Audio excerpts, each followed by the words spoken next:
Yo, this is Set with Set Media, man. I'm here to talk to you about our partner, Kalshi. Kalshi is the largest legal prediction market in the United States with over 1 million users. It's available in all 50 states. They are a real money market, people trading on what they think will happen. You can build a position and trade in and out of almost any prediction you think. Kalshi facilitates trade between people kind of like the stock market.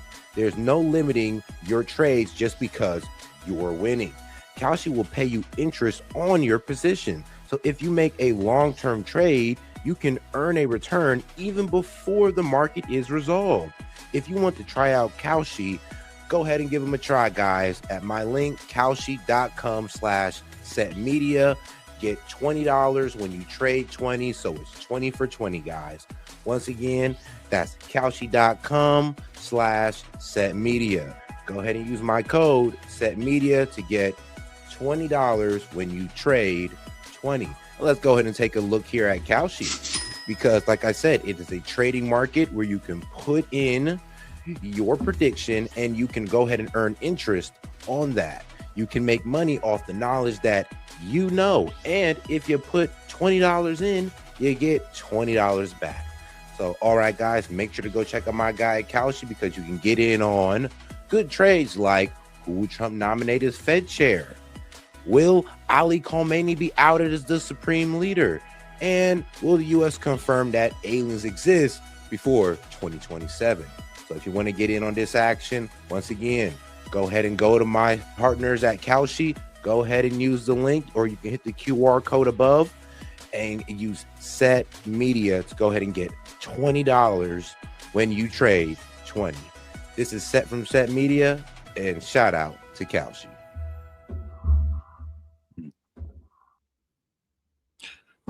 And all right, guys, shout out from our guys from Kalshi, and we are live.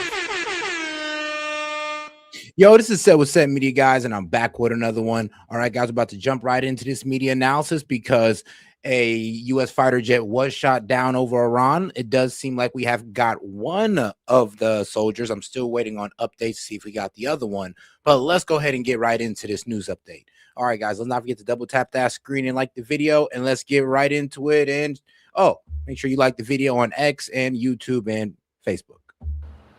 Good evening, Brett. A couple of things we have from the Israeli. One is that they have halted all strikes, particularly in the area where U.S. personnel are searching for that missing flight crew member. Also, that Israel is sharing intel with their American counterparts, as they have been throughout the entirety of this war and before the war.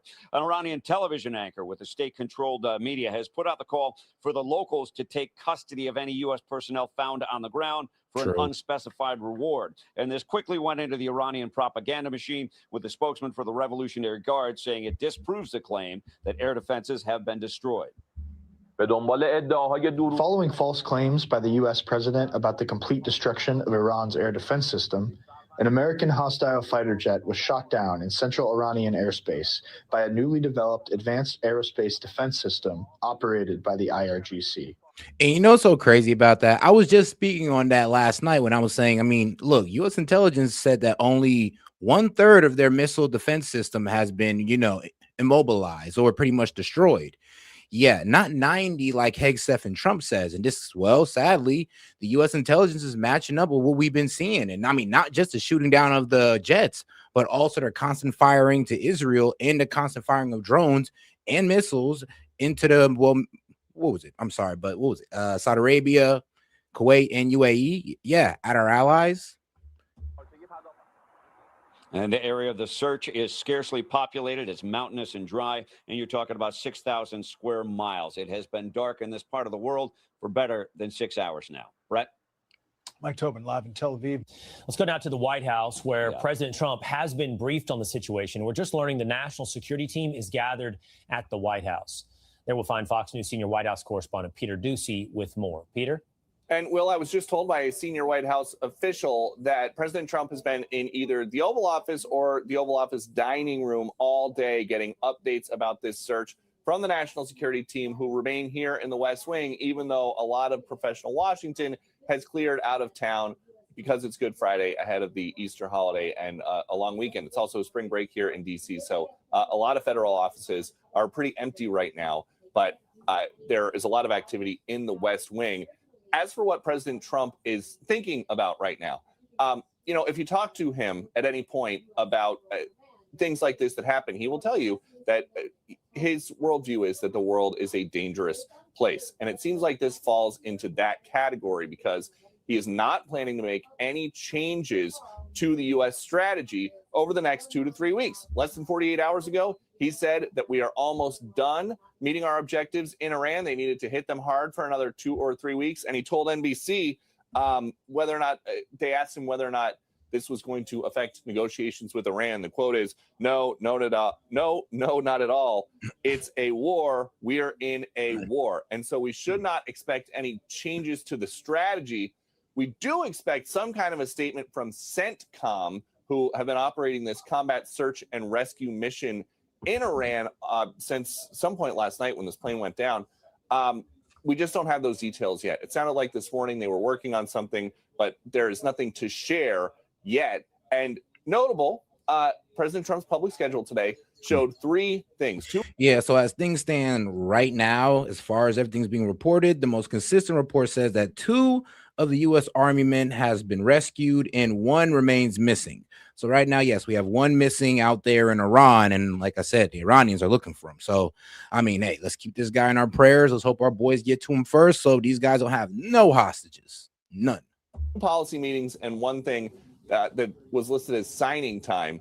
They started the day on the schedule, closed press, all of them, which is normal. Sometimes if the president has something that he wants to say, they will open that up to the press pool that is assigned that day. So far, they have not done that. Oh God, do me a favor and double tap that screen and like the video, guys. Let's get more people on the conversation by double tapping that screen, liking the video, because I know we got about 45 of y'all on X. So what's going on? Make sure to like the video and follow me on X. And the last event was set to start at 3:30. So obviously there are a lot of moving parts today, but it is possible that we will not hear from the president on camera about this today. His only public comment, aside from this brief phone interview with NBC, was on Truth Social, where he talked about going and taking the oil in Iran. So his focus remains on the broader objectives of Epic Fury and not just this search and rescue mission, which he sees as part of the war. All right, Peter, thank you so much for that. Well, some breaking news now. A senior White House official telling Fox News that President Trump's national security team is inside the West Wing right now as the search for a second jet crew member downed over Iran continues. Let's get back to the chief national security correspondent, Jennifer Griffin. All right, now let's go ahead and see what the left side of media is saying about this. Sources tell CNN 1 of 2 crew members have been rescued after a U.S. fighter jet was shot down over Iran. Images of the wreckage shared by Iranian state media match that of a U.S. F-15, including this ejection seat that appears to be damaged. Let's take a closer look now with Colonel Cedric Layton. Colonel Layton, we didn't see the seat there, but I'm sure you have the image here. When you see something like this, you hear that one of the crew members was rescued. No determination yet on the other one. What scenarios come to mind? So there are a lot of scenarios that come to mind here, Boris, but as you can see, this, of course, is the ejection seat right here. It appears to have some damage associated with it. This would be consistent with an explosion that would be a natural part of the actual ejection. So basically, these have an explosive charge. These ejection seats have an explosive charge underneath them, and that forces, that explosive charge, when activated, forces the person that's sitting in the seat up out of the aircraft, and then that's when the parachutes are deployed and things like that happen. So this is not inconsistent with a safe ejection, and it's something that is definitely survivable from that, assuming that the impact and everything was as we see here, where everything is kind of right side up in this case. Yeah. When it was initially reported, state media in Iran suggested that this was an F-35 stealth fighter jet, but upon closer inspection of some of the photos of the wreckage, analysts have since determined that this is more likely an F-15. It's more consistent with the makeup of an F-15. Help us understand. Yeah, that is. Yeah, an F-15, not an F-35, because an F-35 stealth and maneuverability is supposed to be well outmatched. But an F-15, yes, that is definitely more believable, and it's actually what's happened. It was able to shoot down one of the F-15s. We was able to get, what was it, about, it was 3 crewmen. So far, we got 2 out of the 3. So right now, we're still searching for that guy as well as the Iranian. So like I said, keep this guy in your prayers. Is absolutely right. So, you basically look at the type of metal that is used in this particular. Oh, and double tap that screen and like the video, guys. Let's get more people on the conversation by double tapping that screen. Case, you look at the markings and you look at the way in which all of this is, printed in, stenciled in here, and the type of rivets that you see. All of that is consistent with an F-15. It is definitely not an F-35. And that is important because an F-15 is not a stealth aircraft. The F-35 is a stealth aircraft, and it's harder to detect, almost impossible for standard radar to detect the F-35. F-15 can be detected by radar. Yeah, if it were an F-35, I imagine that it would symbolize a different capacity for Iran's military, whereas this does not. I do want to get your thoughts on the video that was geolocated by CNN showing a plane flying low over the ground while 2 helicopters are nearby. It's believed to be part of the rescue operation. Walk us through what's happening. Yeah, so what you see here is there's a refueling aircraft here. That's a C-130, an HC-130, and that's designed to refuel helicopters like this. These are probably... Yeah, I also got some of the videos here myself. Shout out to X. But here's some of the videos. They got the helicopters with the refueling. Well, the helicopters are refueling this plane, which is pretty cool to see. And this is getting taken by the Iranian people, by the way. So, they're allowed to release videos for propaganda purposes, of course. But pretty much, yeah, this is what's been reported all over. I mean, bro, they even got it close on the ground. And everybody's looking.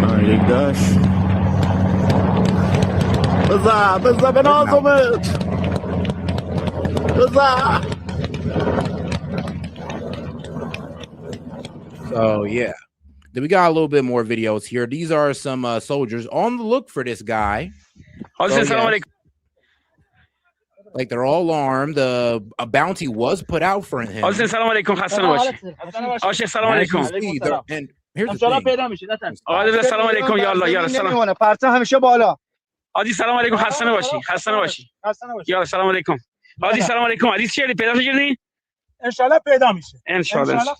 The problem with this is because, this happened. Rescue operation is underway. So what was it here? What is the headline? It was, oh, wow. Okay. Here it is.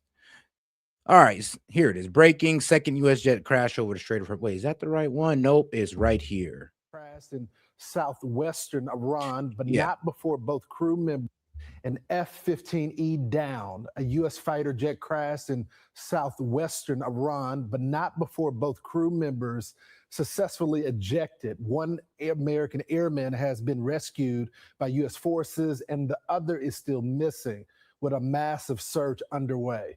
Meanwhile, a so-called flying tank.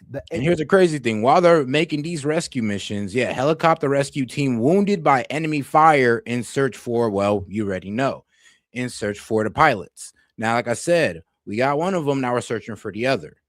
Like I said, let's pray for their safe return. Oh, guys, make sure to double tap that screen, like the video, guys. Let's get more people in on the conversation by double tapping that screen. And like I said, shout out to X. Make sure you guys on X is also liking the video as well. We got 57 on X and about 15 altogether on YouTube. Appreciate the support, guys. Make sure you're liking the video. Hog did also take enemy fire in the Middle East today. Joining us now with the very latest, our very own Jennifer Griffin. Good evening, Jennifer. Good evening, Lawrence. We have some new details about the F-15E, which was shot down last night, and the A-10 Warthog, which was fired on and crashed near the Strait of Hormuz. The pilot of the A-10 Warthog was rescued after the crash, we've learned, and 2 rescue helicopters involved in the search for the missing F-15E weapons systems officer were damaged by enemy fire, and some of the helicopter crew members were injured, we're told, but they did manage to land safely. The U.S. F-15E was shot down late Thursday night before the sun rose on Friday in Iran. The pilot was rescued, but an urgent search continues for the weapons system officer who sits behind the pilot in the Strike Eagle cockpit. He has not been found. U.S. officials tell me there was enemy fire during the rescue of the F-15E pilot.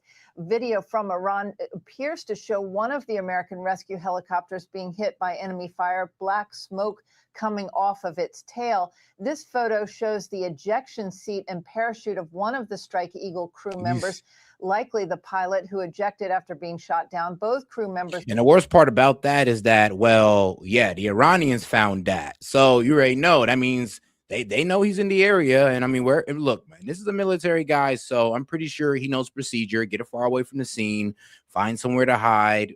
Pretty sure he has some type of communication. So I'm in positive spirits that he'll be all right. But this is quite the scare for the U.S. military, not gonna lie. Would have been And for given US extensive SEER survival and evasion training. Markings on the wreckage from the tail shown here would indicate this was an aircraft assigned to the 494th Fighter Squadron stationed in Lakenheath in England, based on its red band. This is one of the units deployed to the Middle East since the start of the war 35 days ago. The U.S. F-15E was shot down in southwest Iran. The Zagros mountain range cuts through the remote province. Images of the Pave Hawk rescue helicopters being refueled during daylight shows the urgency of the rescue efforts, but also the vulnerability of U.S. aircraft to anti-aircraft fire or shoulder-fired missiles. A big win for Iranian propaganda today. Secretary Hegseth has been at the White House with the president. Yesterday, Hegseth surprised the Pentagon and White House by firing the Army Chief General Randy George, a respected close ally of Army Secretary Dan Driscoll. And here's the problem. It does seem like anybody who's dissenting, look, if you dissent to the Iran war outright, you're gone. Now it's about, well, if you dissent towards troops on the ground, yeah, you're gone. Like, they don't want to hear no-nos in this administration. All they want to have is a bunch of yes men just pretty much saying, yeah, please, no. Well, you got to go ahead and put troops on the ground. Everything is going to be good. Actually, it's going to be just like Venezuela. Like, bro, pretty much telling this man whatever he want to hear. Like I said, right now, there's an echo chamber around Trump, and that is dangerous, especially when it comes to, foreign policies. Sources tell us the removal has to do with Secretary Hegseth's rivalry with Driscoll, who is a close ally of Vice President J.D. Vance and was considered on a short list to replace Hegseth at one point, Lawrence. Thank you so much, Jennifer. If you get any breaking news, please alert us. Thank you so much. All right, though, let's go. The HH-60 helicopters that are being used by the Air Force's search and rescue capability. There's a search and rescue unit that's out of the 1st Special Operations Wing that could possibly be involved in this. And these aircraft are designed to extend the range. Oh, guys, do me a favor. You haven't already, make sure to double tap that screen and like the video. I know, like I said, we got about like 60 or 70 of y'all on X. Make sure to heart the stream or whatever, however y'all like the video. Appreciate the support. All right, guys, let's keep it going. Like I said, let's not forget to double tap that screen and like the video. And any question, comment, jokes, or disagreements, just super chat it in. Of the helicopters, so they can go further into the area that we have here. So when you look at the area that you see here, this is in southwestern Iran called Khuzestan province. This is the area where this is most likely to have occurred, and it is an area where they would have had the capability to refuel even in Iranian airspace, so that could then extend their range into other parts of Iran if necessary.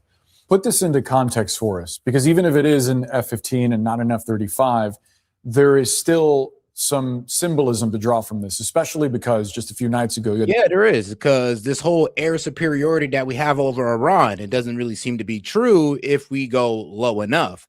It seems like we stay high altitude, it's all good. And I mean, that's great. That's still like somewhat air superiority. But if we get any lower, Iran's able to hit us with these cruise missiles, and that's a problem. So this whole air superiority, that's not all the way true. And then when it comes to Iran's missile capabilities being decimated, as we see, that's not all the way true. I mean, should we see that with this jet being struck down? We see that through the strikes in Israel and the strikes throughout the Middle East. The President of the United States touting the U.S. military's ability to destroy Iran's offensive capability. We've heard the defense secretary talking about dominion over the skies of Iran. This contradicts that to a degree. To a degree, it does. Yeah. And so you see, when you look at all of these strikes right here, there's a considerable amount of effort that was put into this. So there's no doubt that basically thousands of strike sorties were flown against Western Iran, Southern Iran, and of course, the area around Tehran. And when you look at the concentration right here of strikes in this area, and then you look at the types of strikes that were done here in the western part of the country and in the west central part of the country, you can see that there are a lot of areas that have been hit. And of course, the Iranians are doing the same thing over here in Israel as well. But having said all of that, the key thing is this: no matter how often you strike at targets like this, there are still capabilities that are existent within the Iranian arsenal. CNN reporting has at least half of the missile forces that were believed to have existed before the war still in existence right now. And one of the reasons for that is the way that they can disperse these forces. They have them on mobile launchers. They have them, on trucks basically that go all over the place that are harder to detect. And plus they bury them underground. So they have these hardened tunnels that are designed specifically to survive these kinds of attacks. Iran has been preparing for this kind of a war for a very long time. And we're seeing the results of that preparation. It doesn't mean that they're winning. I mean, yeah, due to countless acts of aggression from the U.S. and Israel, of course they would sit there and plan for this for years, because we've shown nothing but constant aggression, and they've shown us nothing but constant aggression as well. So, of course, we're going to fortify ourselves for each other. But what it does mean is that they have a capability to not only fight back, but they have a capability to down some of our aircraft if we're not careful and if the proper defenses aren't dispersed by the aircraft itself. F-15 does have the capability to disperse some defensive chaff, for example, which is like aluminum foil coming out of the aircraft. But be that as it may, they can do a lot of damage, to aircraft like that, especially if it's a heat-seeking missile as opposed to a radar missile. Colonel Cedric Layden, appreciate the expertise. Thanks for joining us. Thank you, Boris. I want to bring in now retired U.S. Lieutenant General Mark Schwartz for more on this breaking news as we continue to... All right, now let's go ahead and get back to the right side of media, and let's see what they're saying on this one. Let's see, the 5, they had their little panel. Let's get right into it. And guys, like I said, double tap that screen, like the video. Appreciate your support, by the way. But let's not forget to double tap that screen, like the video. Let's make sure we're supporting the stream with a super chat or gift.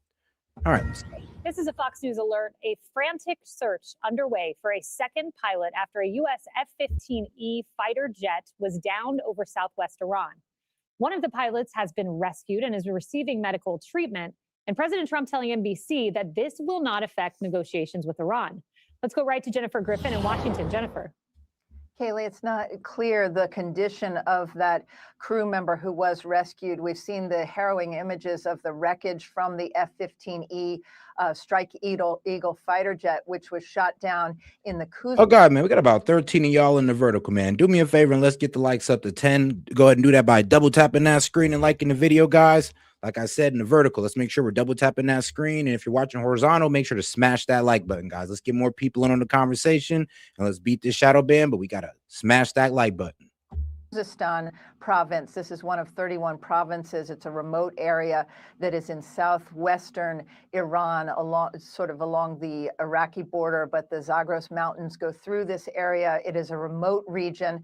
And we understand that the search and rescue for that second crew member, the pilot, is underway, and it is obviously of the utmost importance. Those two crew members for the F-15E would have been given very serious SEER training. That's survival and evasion techniques to avoid being captured by the Iranians. The Iranians have put out a reward for the captured pilot if the pilot could be captured, and have doubled that reward since we first started reporting on this earlier this morning. We do understand from well-placed sources that the rescue aircraft that came to the rescue of one of the crew members, that there was enemy fire, and that it is possible that those rescue helicopters were hit in the process.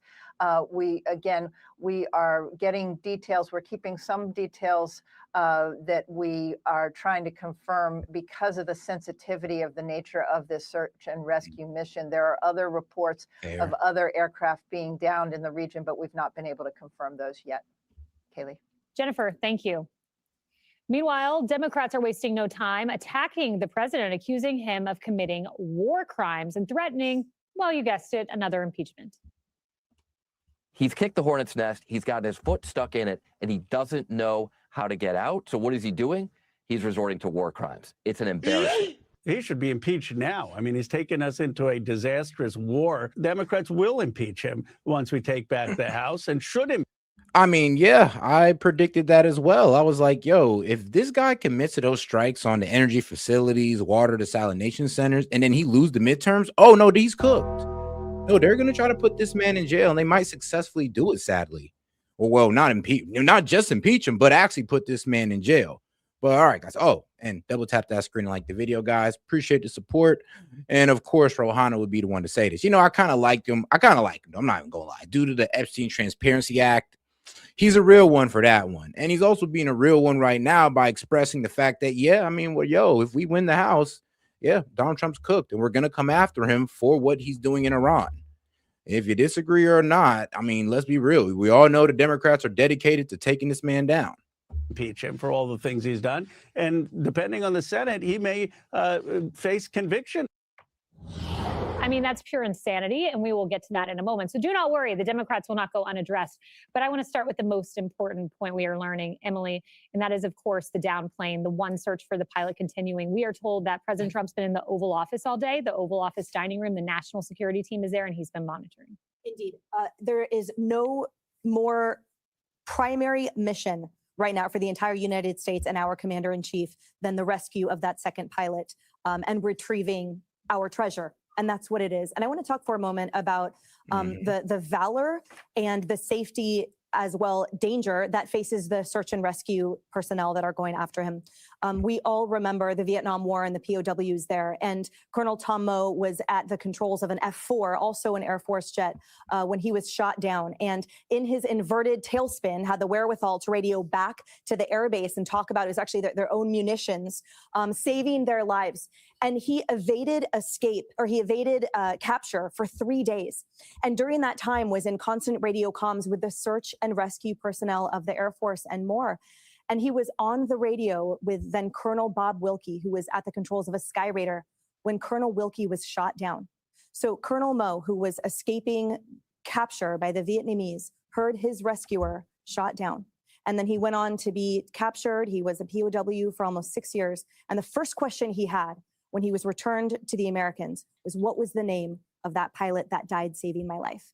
That is the brotherhood, and that is the danger that faces. But they are undeterred from having it be their primary mission. And secondary point quickly, Captain Barry Butch Wilmore, who wrote the book Stuck in Space, talks about the amount of preparation required and that they engage in for any kind of scenario.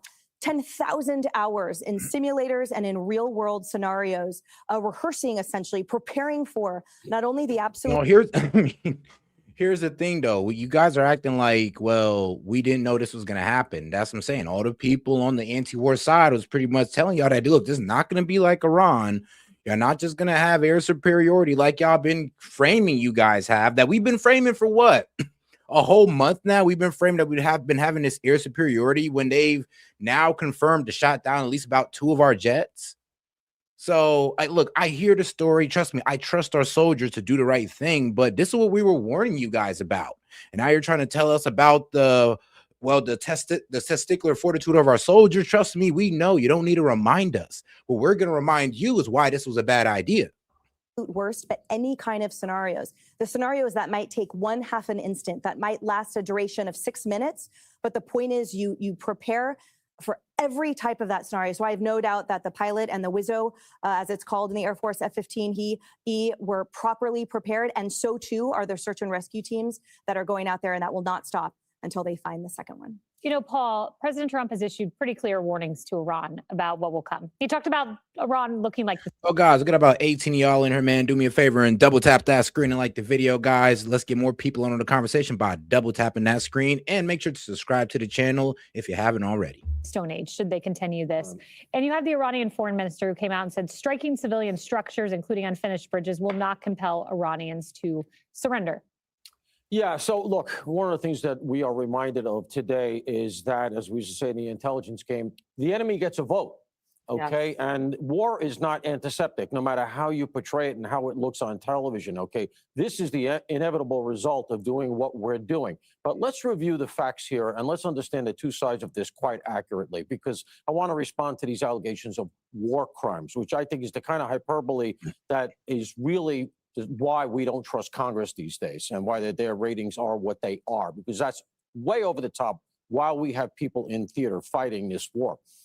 Look, reasonable minds. I mean, look, bro, they're just following orders. It is what it is. But I mean, let's be real. If Trump destroys their energy infrastructure, that's going to have more civilian harm than military harm. If they destroy their wall desalination center, these guys won't have clean water to drink or bathe with. That's going to be more on the civilians than on the military, and that would be considered a war crime. Like, I'm sorry, I know you want to get us caught up in the feelings, but oh, it's our soldiers out there and they're doing God's work. But I mean, yo, God's work isn't making things harder for the civilians of Iran. IRGC, go ahead, give them hell, bomb them out of existence.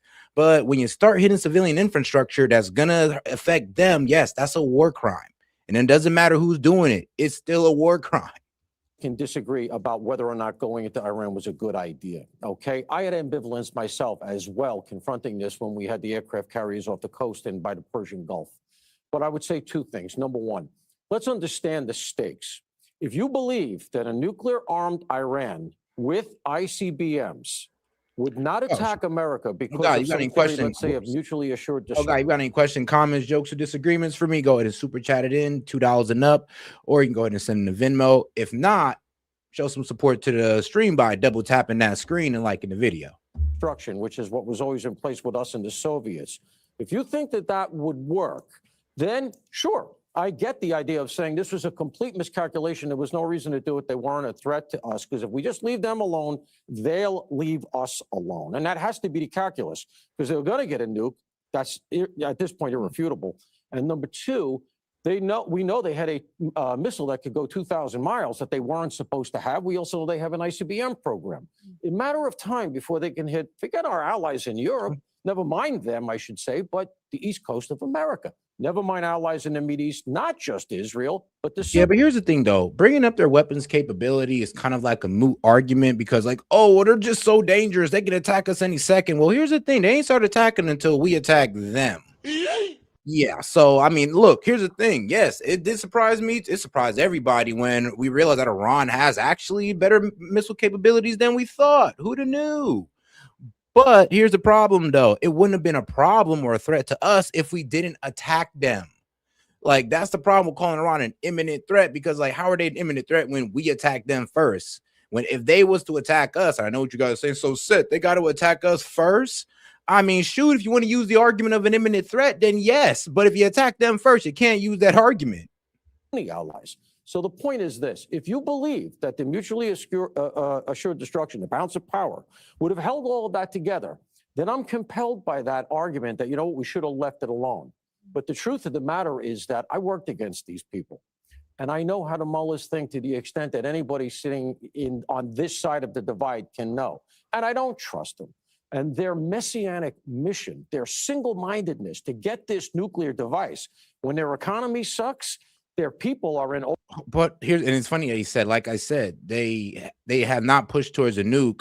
Well, let's be real. Before this war, we had intelligence knowing that they weren't going towards a nuke. If they was enriching towards 90, we'd know by now. If they was creating a nuke, we would know by now, just like we did with North Korea. We were able to pretty much track it. The problem is, though, we had a choice to make. Are we either going to try to economically starve them and maybe that'll keep them away from a nuke, or do we attack them? And we chose to try to economically starve North Korea, and that didn't work. So, I mean, it's kind of up to you guys and how y'all feel about it, because Iran already made their position clear. Look, I know we got the parts, but if you don't attack us, there's no need for us to ever build a bomb. And I mean, if you guys aren't comfortable with that and you feel like you got to attack them, then you can't be mad if they go towards a bomb when they told you that's what they were going to do. But all right, let's get back to it. Open revolt. We know 30 to 40,000 of them been killed. Then I say to myself, if you're going to accuse our president of war crimes, I would have to back them up. I'd have to be like, hey, yo, so do you have the names of all 30,000 protesters that was killed? Do you have any verifiable sources? No, you're just saying this. You're just saying it. And that's what kills me. It's just like, are y'all serious? Like 3,000 names that's been reported and 2 more is reported. I'm sorry. You just can't sit there and throw out 30,000 to get people all up in their feelings to get into this war or to convince them more about this war. Crazy. You better have an alternative to what we do about the fact that you're going to have a nation with nukes that can reach us at some point relatively soon and has a messiah complex and practically has death to America written on their currency. So from where I sit, those are the stakes, and we should understand them before we start throwing things around like impeach and try our president for war crimes. Because frankly, I find that disgusting. Yeah, I do too. And, reasonable minds. What, bro? I find it disgusting that the president would sit there and say that, bro, my president would sit there and say that he's going to cause suffering on citizens by bombing their water desalination center, by bombing their energy infrastructure. That's kind of disgusting, dog. Be real with you guys. Like the defense of Trump is becoming a bit too crazy at this point because, bro, if Obama was doing this, war crime. Biden was doing this, war crime. They would easily point out the fact that this is going to affect citizens more than it's going to affect the military. So it's kind of crazy that they're out here saying this. Can differ indeed, but the war crimes language, Kat, I mean, that is like literally Iranian talking points. Well, a lot of times for politicians, war becomes political. It's not political for me at all. It never has been. My concern now and always is about our service members, and seeing a jet get shot down like this, it does raise the possibility of escalation, which does scare me. Because a few days ago we were told, no anti-aircraft equipment, everything's annihilated, and now we're seeing this, and it does scare me. And for me, it's not political at all. It's personal.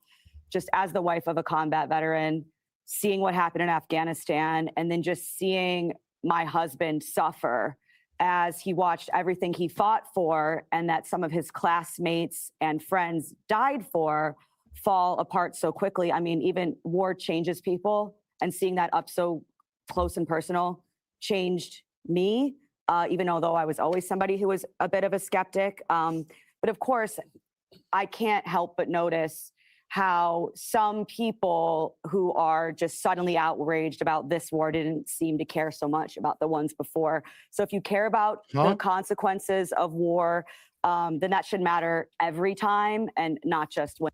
It does. What are you talking about, lady? Oh, by the way, make sure to double tap that screen and like the video. Yes, it does matter every time. We were talking about the unnecessary losses in Afghanistan, Iraq, Libya, Somalia. Bro, we've been talking about this for a fucking minute, and you dare sit here and be like, well, it's best that you care about all of them. We've been talking about all of them, just the current one. Are you retarded? Like, I can't believe she had the nerve to say that as if that was an intelligent thing to say. God damn it, Fox. They losing it. They losing it. On this Easter weekend, I pray Donnie goes to heaven. God damn you, bro. All right, whoa. Sid, chill. Oh, man.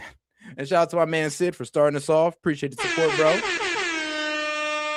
I know I says I got over like 100 viewers so far. So let me see here. Oh, about 78 on X and 22 altogether on not on Facebook, but on YouTube. So guys, make sure y'all double tap that screen or smash the like button wherever you're at. Appreciate the support. And it's politically convenient.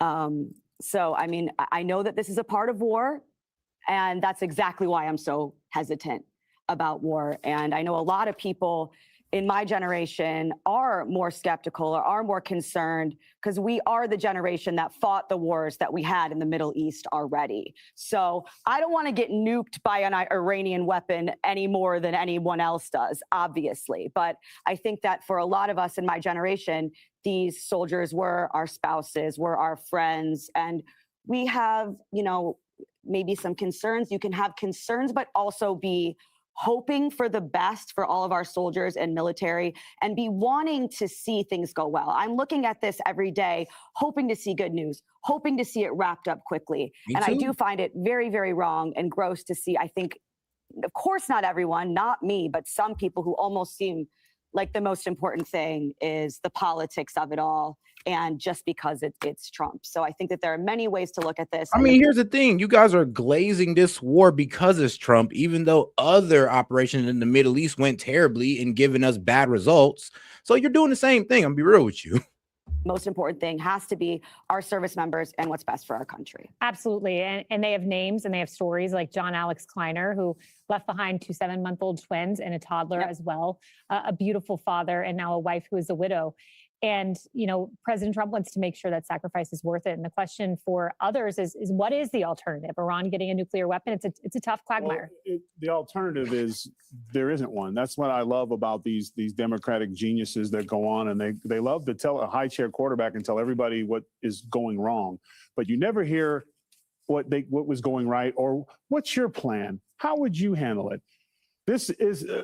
Bro, I mean, shoot, I could tell. You know what? I'll give you that. Dems, they're not really giving much of honestly a solution here because a lot of them actually wanted this. They're just bitching that it wasn't them.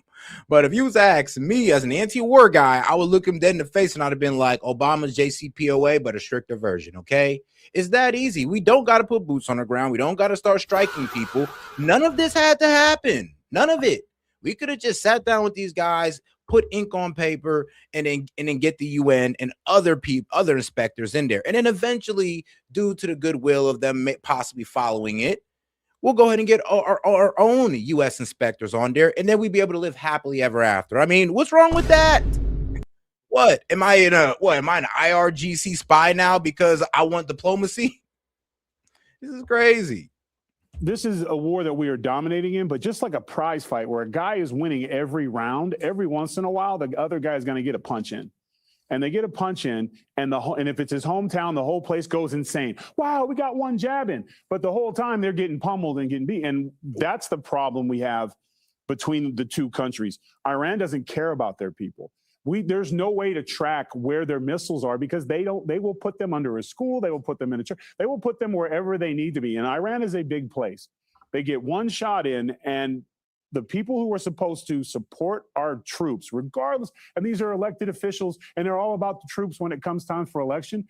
Here's a time where now you're saying they were sent on a bad mission, that they're doing war crimes. The president isn't doing these things. He's saying that the men and women that serve this country are taking orders and they're going to go out and do war crimes. Oh, I would have to say that, and to say that you're a patriotic American is disgusting. Bro, shut your dumb ass up, bro. That was dumb as hell to say. I'm sorry, but I was just retarded.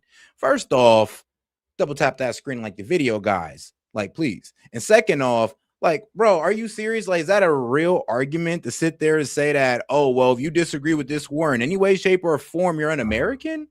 Like, hold on, guys. I kind of lost my train of thought, but let me get that. The people who are supposed to support our troops, regardless, and these are elected officials, and they're all about the troops when it comes time for election.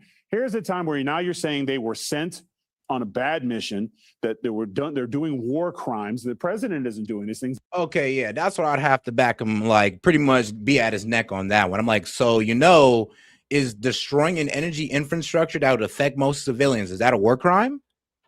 Yes, it is. Is destroying a water desalination center that's mainly gonna hurt the civilians, is that a war crime?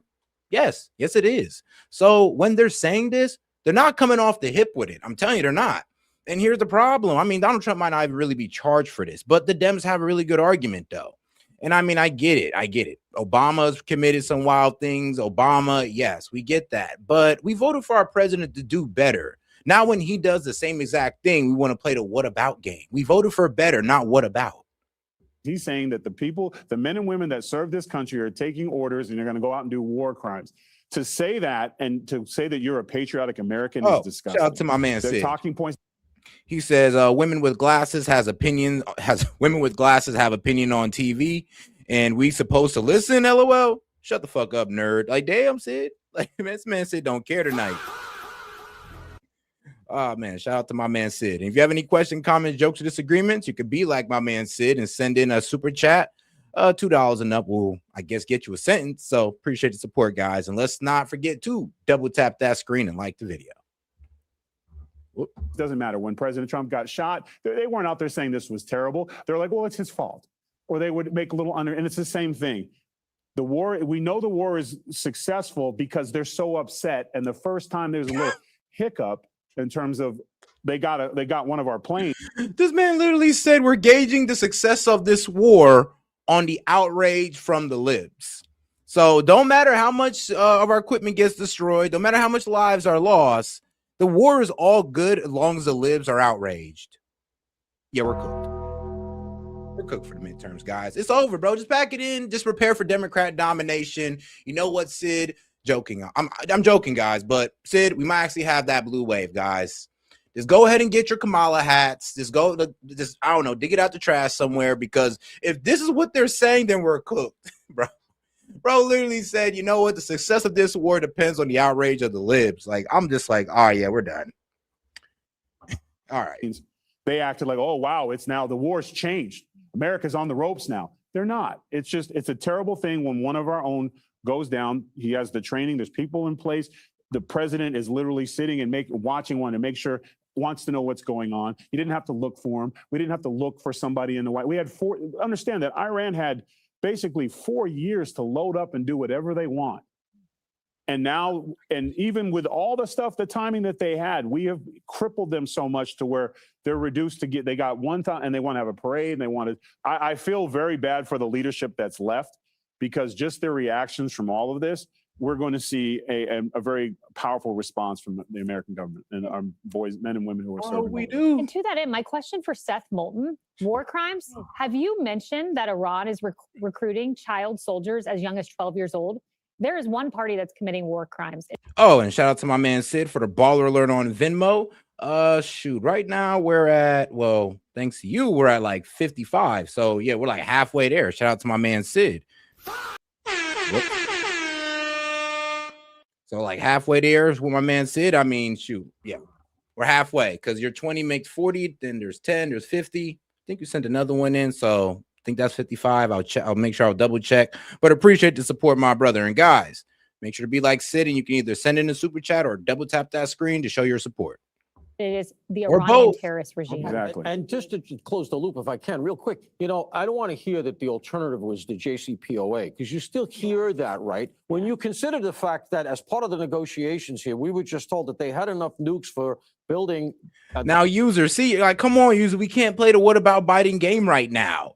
It's like, well, how many billions of, like, yes, we all know how much billions of dollars was left. You know how much billions of dollars we spent right now?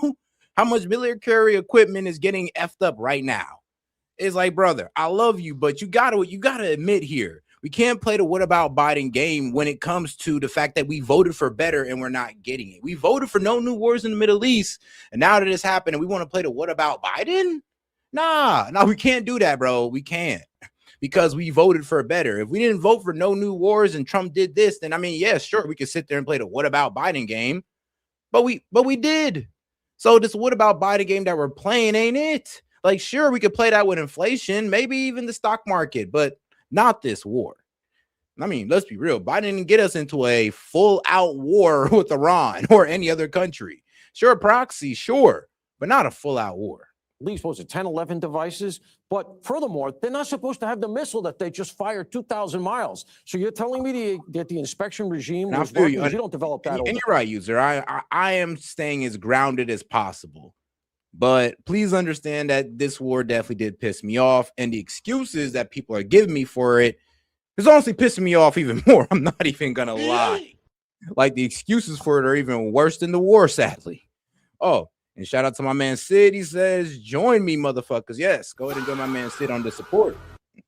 Night. That's been a program that's been going on. So this idea, that would be their alternative. Oh, you had a deal, you tore it up. I was at the Council on Foreign Relations when John Kerry got off the plane. It's the first place he went to explain that deal. That room, which should have been with him, was so hostile because I saw how facile he was being about it. Oh, we trust him. We're going to be able to check it out. At one point, he had to yell at the crowd. He went, we're not naive, because they knew you're naive and what they were really doing was saying, kick this downrange for the next president. We don't want to do it. You're being kind calling it the inspection route. I call it the plane load of cash route. Yes. That definitely did not work. Yeah, there you go. Hey, Sean Hannity here. Hey, click here to subscribe to Fox News YouTube page and catch our... All right, let's get over into Al Jazeera. Let's see what these guys are talking about here.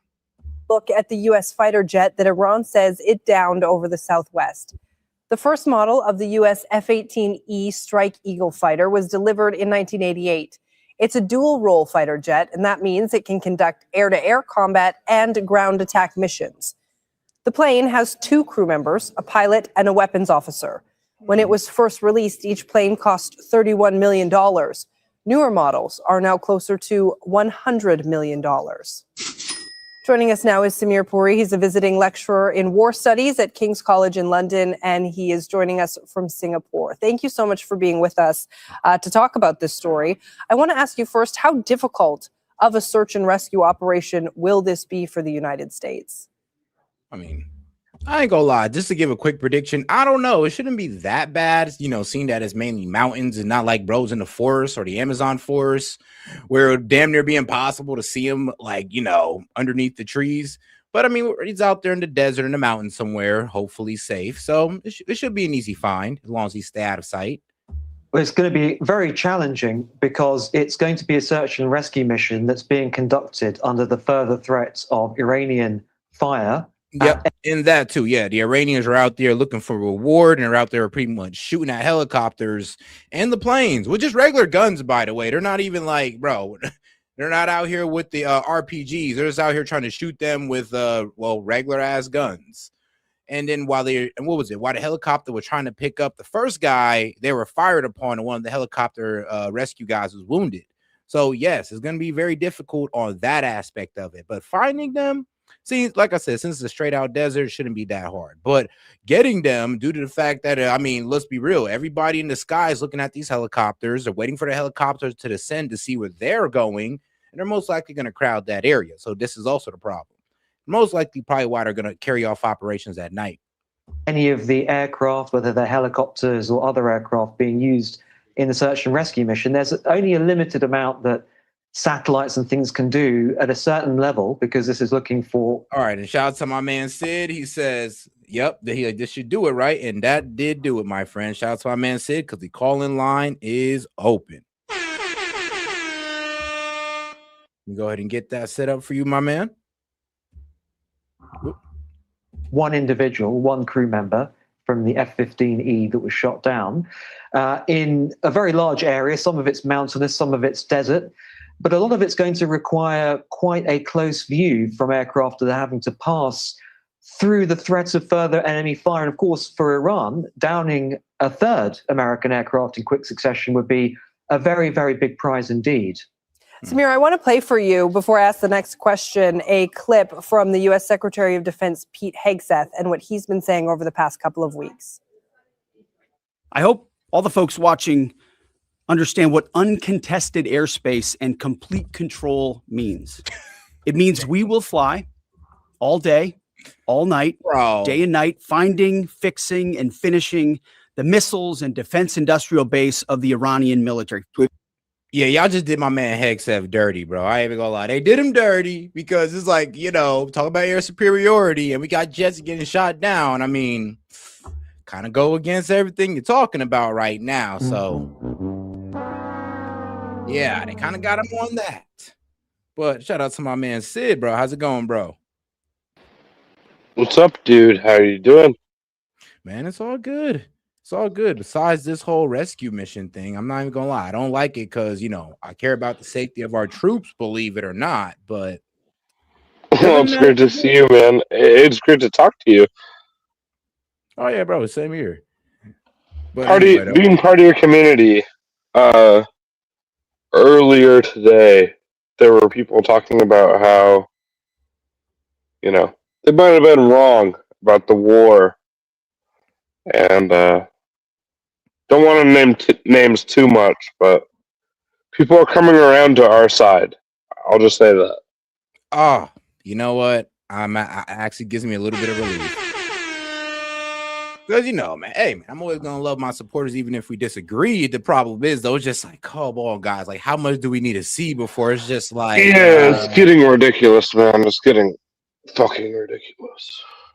Yeah, I thought it was gonna be a little bit better as time got on, but I'm just like, oh yeah, this is looking like we're getting into more and more of a quagmire.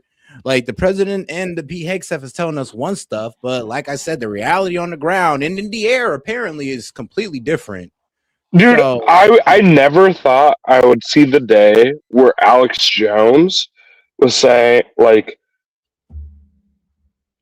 shouting from the mountaintops that either Donald Trump is a liar or he has extreme dementia. And that is what Alex Jones is saying at this point. And it kind of pisses me off because Alex Jones should have known who Trump was from the beginning, like most people should have. Like I did. I know people couldn't be as smart as I was, but screw off. I'm just kidding.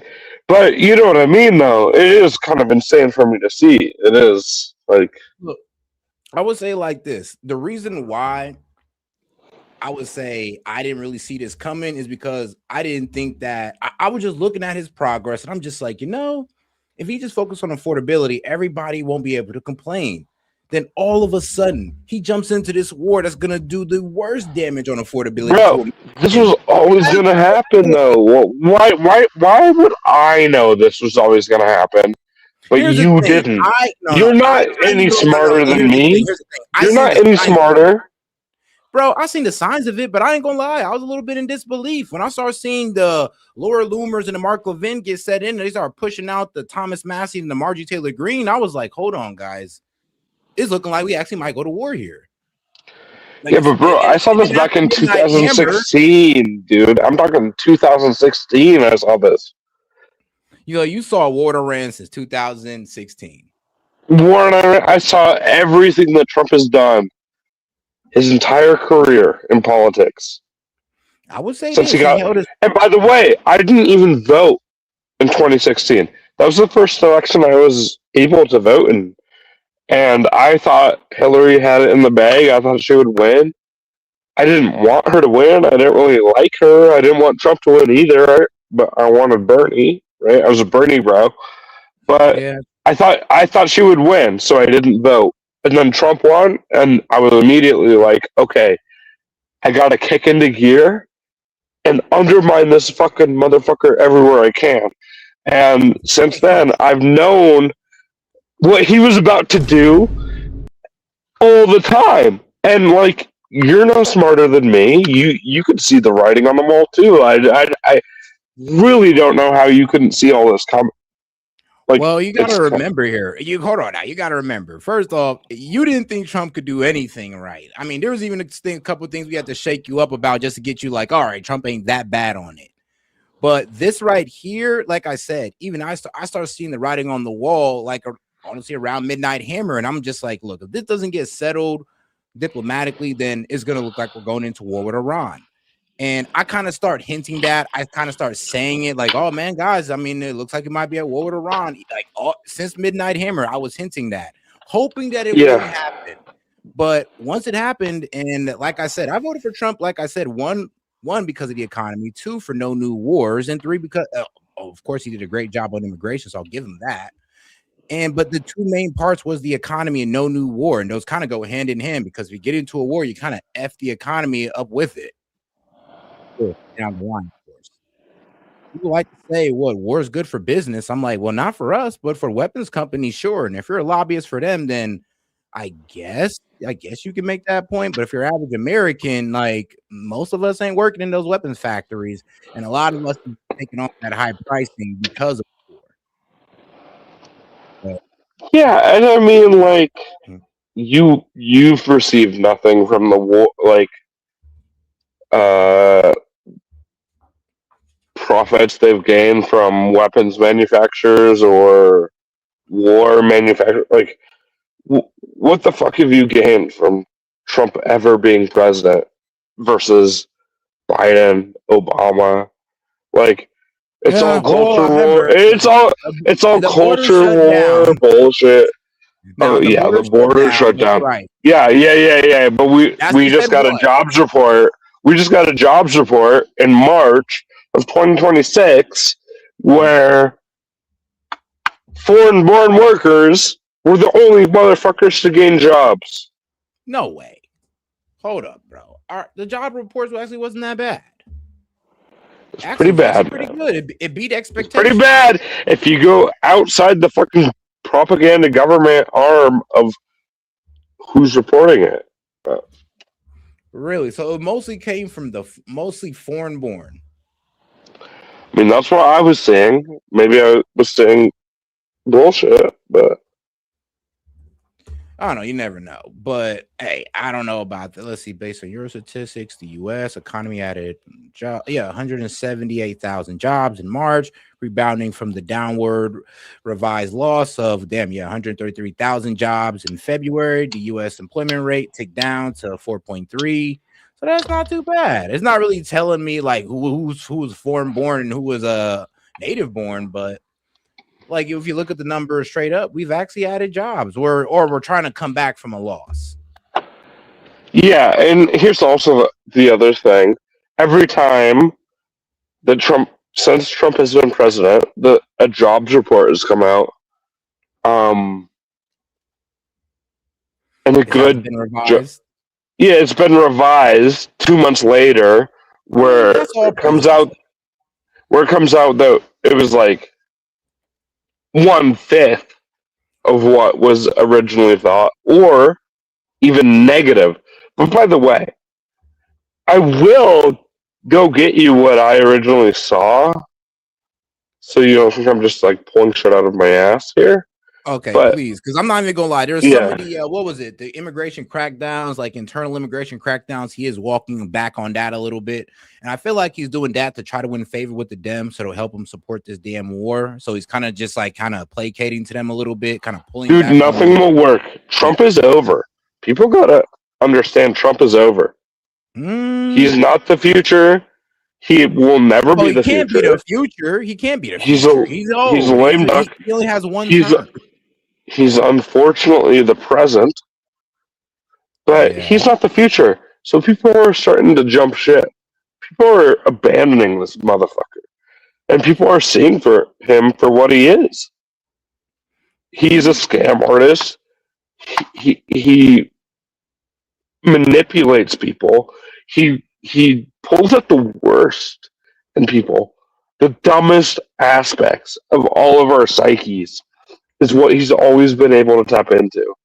And I don't know about that one, bro. I think you're probably taking it a bit too. I think those are people's personal decisions that you're equating to Donald Trump. Like if people are a part of MAGA and they're racist and hate Muslims and black people, no, he succeeded for a reason, dude. He studied business. He studied this stuff. He knew exactly what to do, exactly how to do it. Come on and now, bro. That's there were things, there were aspects that of the disaffected Republicans that needed to be tapped into. But instead, what we got was a fucking con artist, scam fucking artist that only wanted to rob and loot more. And I don't know if you're still running defense for him at this point, Seth. I don't know what is. I'm losing my voice here because I've been sick for so long. But no. Here's the thing, like I said, I get where you're coming from. To be honest with you, I gotta wait for the end results here. I gotta say, you're calling stuff a bit. So you're gonna wait till like 2028, bro?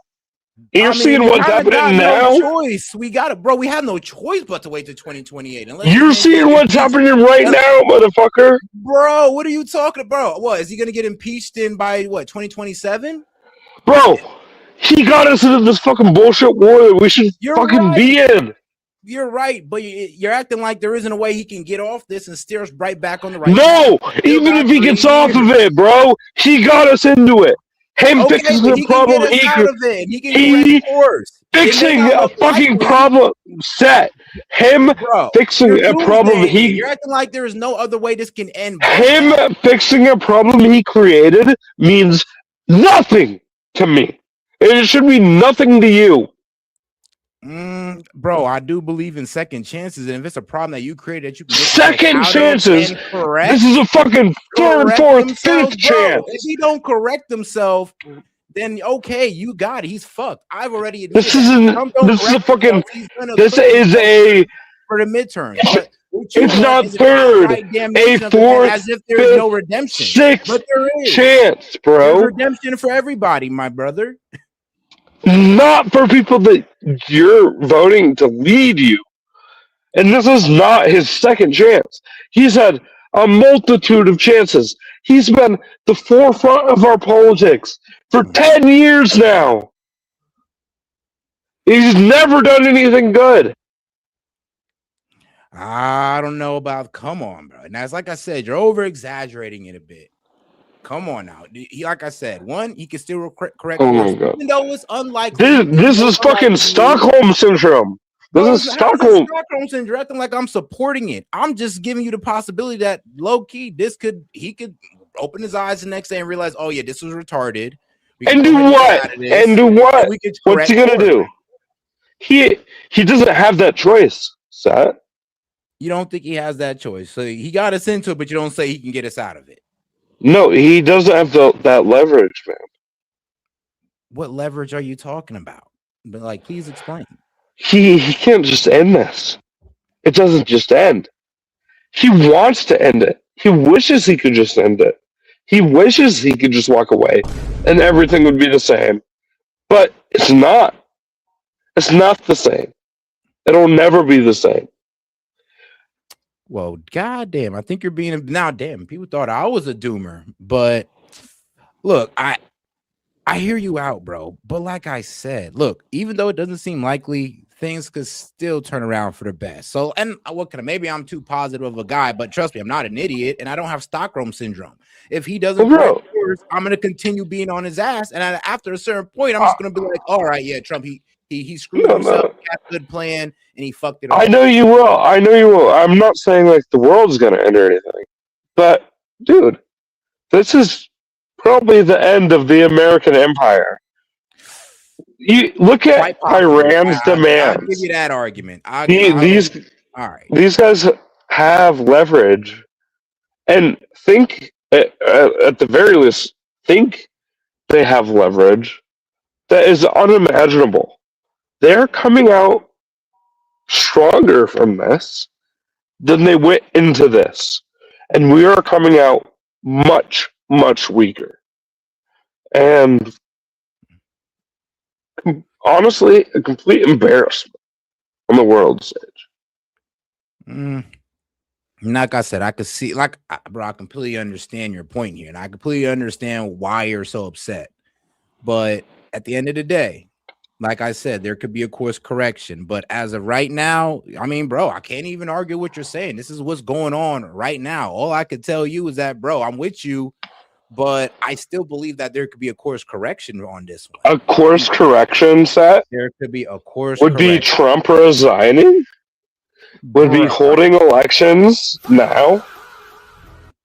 And would be making a bad deal with Iran.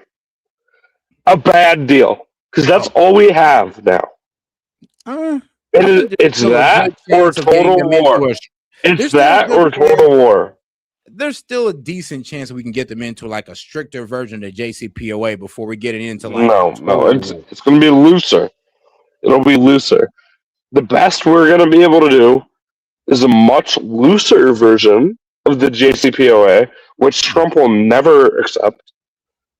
So the best we could do is either forcing Trump out or somehow he decides to resign and we understand what we've got ourselves into and we don't keep escalating. But that's probably not. Trust me. That's probably not what's going to happen. What's probably going to happen next is boots on the ground. And you understand that. Yeah, I mean, yeah, I'll give you that one, bro. I'll give you that. The escalating ladder only seems to go higher and higher as the day progresses on. I mean, bro, God forbid this soldier gets captured. That's going to be even more of a reason to put boots on the ground. They're going to try to sell that for us for boots on the ground. Yeah, and it's going to bankrupt our children. if we want to have them. It's going to bankrupt the next generation and a half, and we're fucked. And we're completely fucked from Trump's choices, from the Republican Party's choices here. Completely fucked. Not all the way. There is, I mean, I doubt Trump might have this in his plan, but and shit, maybe he might be trying to do this, but he might be trying to take out Middle Eastern oil to get everybody to start buying American oil. This fucking thing is diabolical, but what the fuck? This guy's demented, dude. Stop putting any faith in this motherfucker. I mean, this motherfucker's 80 years old. Bro, he's an 80-year-old narcissist. So we gotta sit there and be like, all right, man, like, hey, if they keep going like this, Sid, then okay, you got it. But if he can get out of this, then we gotta at least give him a chance to see. Keep going. This shit's been going on for 10 years, bro. We can all see the writing on the wall. I know how it's gonna keep going. Everything I ever thought about this guy came true. Okay? And it's gonna keep coming true. We gotta excise this guy from power. We gotta get rid of him. You can't keep holding out that he's gonna do the right thing and it's all gonna be okay. Like, I was right. Y'all were fucking wrong. I have a time limit here now, Sid. I got a time limit here until pretty much I may not be as hardline as you, but I'm probably about to be on your side within a month or two. Because at a certain point, bro, you're right. At a certain point, it's gonna be like, well, there doesn't seem to be any course correction. This man seems to only tell us more and more bullshit, and I'm gonna get sick of it, just like you. Trust me, I'm already sick of it. But the problem is, though, maybe if we just talk enough, maybe we speak out against it enough, maybe this man might actually course correct. And if not, then you're right. We have to get him up out of here if that's the case. To use Trump words, he doesn't have the cards. I'm sorry. No, not use Trump's words against him. He doesn't. Talks collapsed today. Yeah, that's true. No, yeah, I heard about that. Talks did not. And we had two aircrafts. Killed one of their negotiators too. We had two aircraft shot down by them as well. And you know who is sending stuff freely through the Strait of Hormuz? China, Russia, Iran. These people are sending. You think it's just oil? Obviously not. They want to test their weapons. They want to see how they fare against the Western military, specifically America. And today it proved, wow, fares pretty well, actually. Well, you know what, Sid? I'm not even gonna lie. Even though I don't appreciate you taking my head off right now, I got to admit you're making some pretty good points. The problem is, though, I've just never been that guy to just be like, well, there's no way this could happen. Oh, he's just a complete fucking idiot. You give too many chances, bro. You'd let your girl cheat on you like 3 different times. Bro, before you're like, what are you talking about? Before you're like, oh my God, maybe I shouldn't just like ditch you. You know, maybe you're bad. Maybe you're bad for me. You know, you'd let her go like 3-4 times. Now, don't be a dick. This is completely different. You're the one having a TDS moment, crying about how Trump is just this bad guy. TDS, bro. What have I been wrong about? What have I been wrong about with this motherfucker? Bro, you said there wasn't one thing that he did right. I brought up immigration. You're just, well. I'm just like, bro, you're having a spaz out moment, and I get it. I'm working with you through it right now, but come on now. As soon as you get disrespectful, now I got to call you out, bro. You've been crying about Trump this whole time, and I'm be real with you, dog. I'm be so real with you. The problem with Trump, dude, you guys bitched about immigration. Wasn't even a big deal, dude. Your party was ass, and here's the crazier You'd part. be better off. You'd be better off right now. Fucking Kamala Harris was president. Kamala wants to go to war with Russia. You would be better off. No, bro, it's real with rich either of right them. Now. Bro, it's real rich hearing you right now cry about Iran when you was so ready to go and get into it with Russia. It's rich. I'm sorry. No, you're totally lying. I never said. Bro, you was literally talking about why don't we fight Russia then, bro. Everybody's No, looking at we you can look crazy it up. when you said that. Everything I've said about Russia to you, I've said recorded. All I ever said is we should support Ukraine more. That's all I ever said. But by the way, it's very rich to hear you coming at me about all this shit when Bro, you the Democrats were ass. This is the whole reason why Trump is here. no, you would be better off with Biden and How an open border? I'd be better off with an open oh yeah, border. yeah, open border. I'd You have been better off with literally a guy who your don't even life have his your senses, who's life being didn't controlled by change, his dude. lackeys. I'd have been better off Brother, with that. motherfucker, Come your on, life bro. didn't You change. wouldn't have a better option either. Your At least admit life, that. your life didn't change at all from 2021 to 2024 Bro, because of a fucking open I was border, saying, bro. 20 to 40% more in groceries, gas across the board under Biden. This is the whole reason Yeah. why Trump won on the economy. So what are you talking about? You are We know okay. he did shitty. Will He you over let here, like will I you said, let will you let lying me will about you let Trump me when will you I let me never explain even this? heard. Will I you let never me even explain hear this? you. All right, go ahead. Okay. So Biden inherited a complete global shutdown, right? From COVID. Don't start talking. That's the first part of that. Then right when that started recovering, a different superpower invaded their neighbor, starting the largest war in Europe since World War II. The neighbor that started the invasion was one of the biggest gas and oil exporters in the world. And yeah, for a brief moment, that caused prices to go up. But that wasn't us starting You're a wars of hypocrite. So you're choice. okay with proxy war with Russia, but then you're crying about Iran, bro. You're kind of just Bro, mad that it's not like you you're mad that it ain't motherfucker, Russia. dude, Russia started that war. But here's the thing, though. You were supporting us supporting it. Yeah, So because what's the we didn't difference? So start you were it. over We here were supporting defending wars as ourselves. well. We were defending ourselves. We didn't fucking start it like we're starting wars now under your fucking president that you told people to vote for Your and that fucking you president, supported. a whole bunch of Palestinians died. Remember that? The Gaza genocide Oh popped off under yeah! Biden. And now Let's what's not forget happening? You that. fucking Let's now not what's forget happening? the fact that And you were now what's proxying happening? for Russia, bro. Bro, Like, come on now. You can't really shut the talk. fuck up. Now Like, what is bro, happening? stop crying about it. Like, Be dude. quiet. Now Bro, what is happening first under off, your who are you president? talking to? Now what is Like, happening? chill out. Now You're the one who started this. Bro, you're the one Now who what is started this happening? with the word Now Trump. what is After that, happening? you know what's gonna happen. So Now calm what's your ass happening? down and let's have a Now civil what's happening? conversation. Okay. I'm sorry. All right, my I bad. was channeling Cenk Uygur there.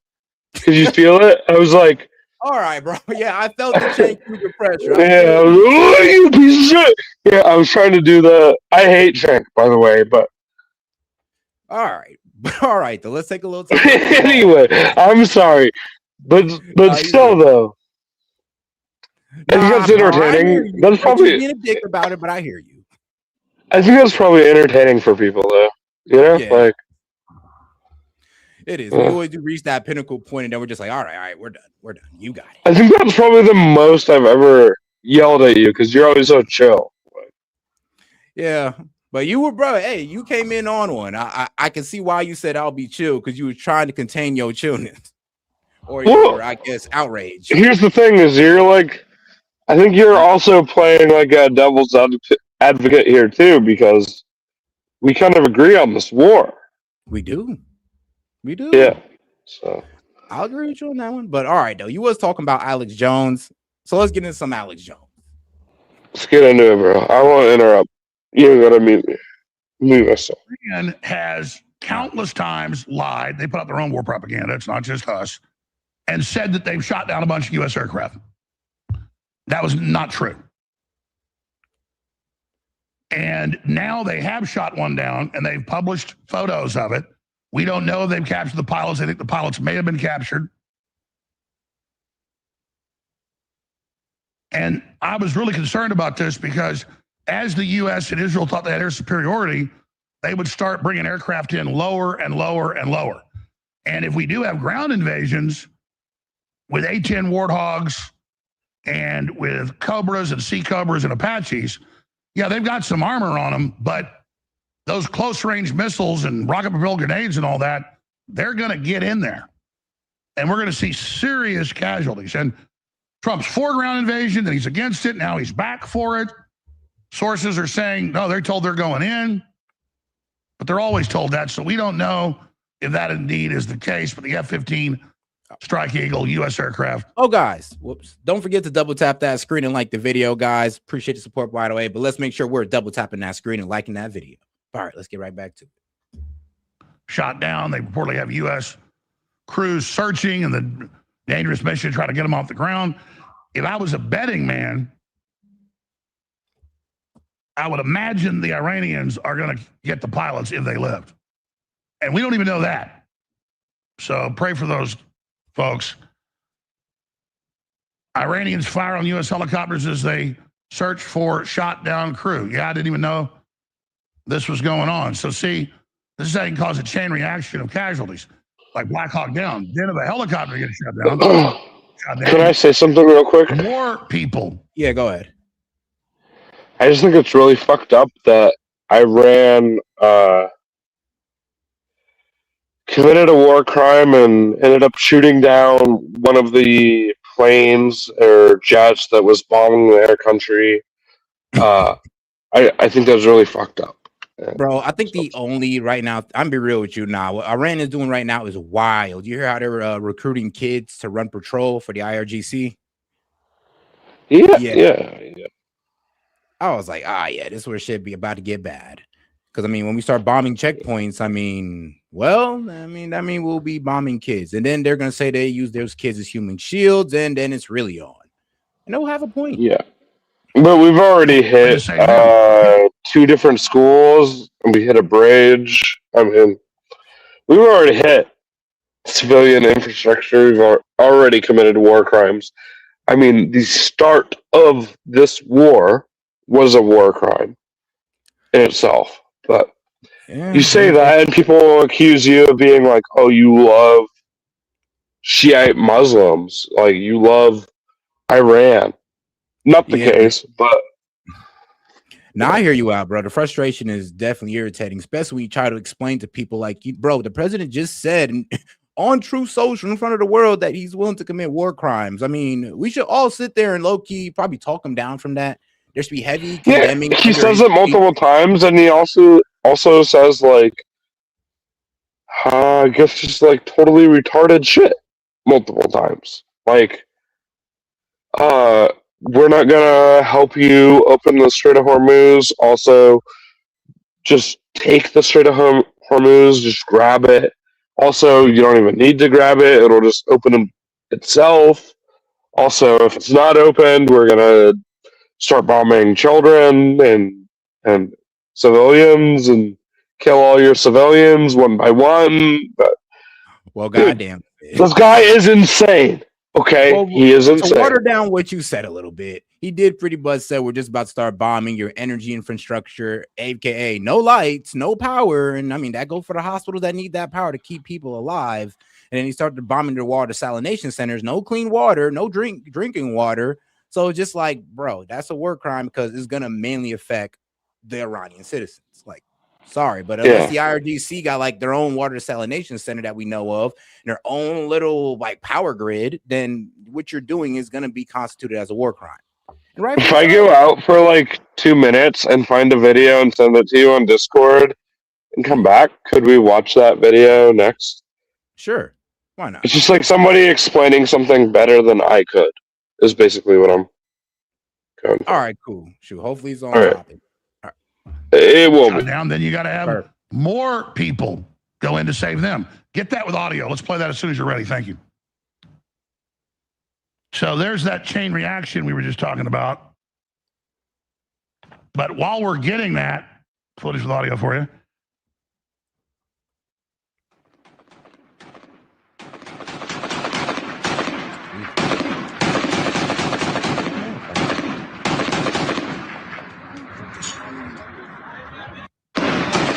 and again, I can barely see this. So if you're watching on the internet, it may degrade it a little bit, but you can see helicopters off in the distance and small arms fire at them. Yeah, so who knows? Who knows what's going to unfold? Was that a Chinook? Was it a Black Hawk? That profile looks like a Chinook to me. Those are faster than Black Hawks. And again, Americans see pilots capture whatever. People are getting enraged. It's going to add to the war fever. Not a good thing. Anyway, slice it. No, and he's right, though. It's really going to add to the war fever. People are going to go on and, oh, we need to get back. Oh, we need to get him back. We need to hit him back 10 times harder. I mean, bro, God forbid the soldier dies over there. It's really going to be bad. All right, cool. All right, then let's get back to the other video. I think Alex Jones is done. Let me see if I can find a full video here, though. They've done all of it. Their Navy is gone. Their Air Force is gone. Their missiles are just about used up or beaten. So, Samir, that was the defense secretary and also obviously the U.S. President Donald Trump. What does this mean for the narrative that they have total control now over Iran's skies? It's interesting because at a very basic level, it's deeply embarrassing, simply because air superiority, which is what Hegseth and Trump are talking about there, has been something they've spoken of very prominently, perhaps too prominently, I think. And this challenges that narrative. Now, on the other hand, from a more military perspective, it isn't. You have every right to challenge it. I mean, when they're literally shooting down like our jets, yeah, we got to challenge that now because we're talking about air superiority and they're bringing down jets. And now we're over here, got to do a search mission for, well, one of our guys. Like, I mean, here's the thing. It kills us because we were just told, oh, yeah, we got air superiority. We've been hearing that for 4 weeks straight. Yep. Yeah, bro, I sent the video. I was thinking of it from a day or two ago. It's a bit like philosophy forward, and this guy's got like a medical condition and stuff. So it's not like the most edited, but it's still good. And he brings up some good points, I would say. All right, I got you. All right. And I'd say you should give this guy a follow and watch his shit because he's a very smart guy. All right, why not? Why not? Important to understand what air superiority actually means. It doesn't necessarily mean that an aircraft can fly across the adversary's country and suffer no risk. It's just that the risk is very, very minimal. So one has to put this into context, which is that the US and Israel have now flown in just about 35, 36 days, probably thousands of sorties in terms of individual aircraft. And so far they've had very few incidents where aircraft have been hit, and certainly these two being shot down. Of course, the previous 3 US aircraft that were downed in a mistaken identity case with a friendly Arab state country's aircraft targeted by mistake. So I think, relatively speaking, the claim of air superiority still holds, but the mounting toll of US aircraft, which may grow further if they continue to mount these sorties at this rate of frequency, can start to challenge that narrative and start to challenge the parameters of freedom within which the US Air Force in particular can operate in these areas that are quite close to the Persian Gulf, that I think are going to be increasingly important for the Americans to want to attack, to try to also regain control over the security situation around the Straits of Hormuz and the Persian Gulf more generally. The president also says that this incident will not affect negotiations with Iran. Is that realistic? No, it's not realistic, because negotiations do not only comprise, in wartime, of the things that the negotiators say, it's also the implicit sense of advantage as the battlefield picture changes. So this is hugely symbolic, a moment of triumph for the Iranian military, which has, of course, been on the receiving end of an enormous amount of firepower and munitions that have been fired at them by the US and Israeli air forces and ballistic missiles and other things. This is one of the first moments that Iran and the Iranian military and the IRGC will feel that they have some momentum, even as you've already asked me about on the rhetorical point, challenging this notion of air superiority. So no, I don't think it's totally immaterial. Just one last reflection on this. Mm-hmm. Everybody remembers the Black Hawk Down incident from Somalia, different war, 1993. a lot of what that entailed as a military disaster for the US were individual missions to recover downed US helicopters in that case. So there's no assurance that this situation doesn't snowball in a more difficult, sort of heartbreaking direction for the US if they suffer more casualties trying to recover this one lost aircrew. Right. Samir Puri from King's College London, thank you very much. All right, guys, let's go get into Sid's video. Guys, let's make sure to double tap that screen and like the video, guys. And like I said, if you have any question, comment, jokes, disagreements, you can go ahead and super chat it in. Now, Sid then open up the call-in line, so you can also feel free to hop in as well. Let me make sure I go ahead and post it again. But all right, let's get into it. Trump's Iran address, an unhinged ramble that leaves allies alarmed. Of course. No, let's get into it. I'm gonna be fair. Hello, very beautiful community. Trump's Iran address was 19 minutes long. I watched it basically live. It was the middle of the night here in the UK. And I want to give you a bit of a reaction. I've pre-penned a short Substack set of points about it. And I'll use these in chatting with you, beautiful community. But I don't want to just read that because I kind of want to emote about it with you. It was bad. It was almost health event level bad, even though there wasn't a health event. And by health event, I mean the kind of public calamity that happened to Joe Biden when he lost the debate to Trump, completely losing his way and then getting stuck and trying to come out and getting stuck and trying to come out and then saying, we've got to fix Medicare. Oh, no, we've got to beat Medicare. And Trump said, well, he sure did beat Medicare. So nothing like that happened, but it was a very, very new level of unhinged because of the combination of two things. The formality and prime time and pre-planned and worked over nature of the speech, and the fact that the speech was worse than a bunch of Truth Social posts, because it was like a kind of a porridge of Truth Social posts, the most deranged ones, put together into a 19-minute continuous diatribe. So let's talk about this. Now, you put the glasses on. The fact that the speech took place is itself a sign of declining state capacity. Because it's completely extraordinary and very internationally embarrassing. And I feel, as a sort of citizen of the West, don't believe much in cosmopolitan statements because there isn't much politics behind them.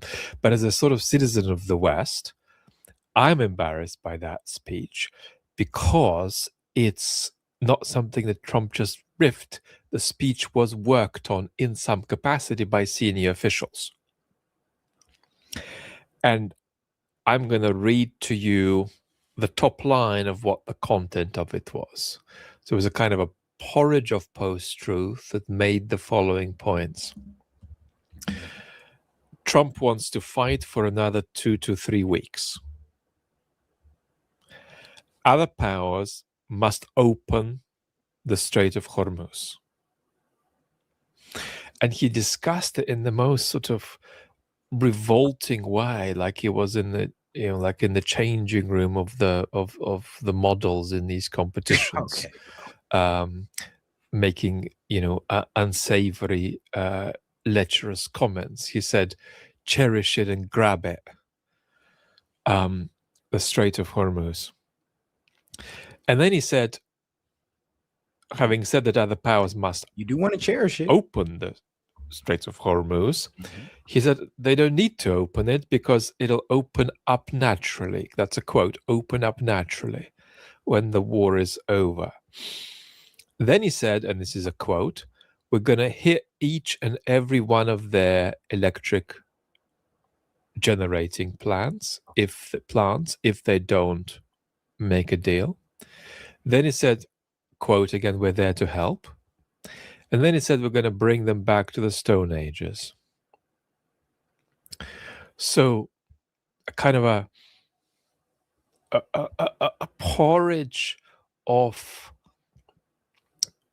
impulsive Truth Social posts somehow concentrated into a pre-planned 19-minute long presentation.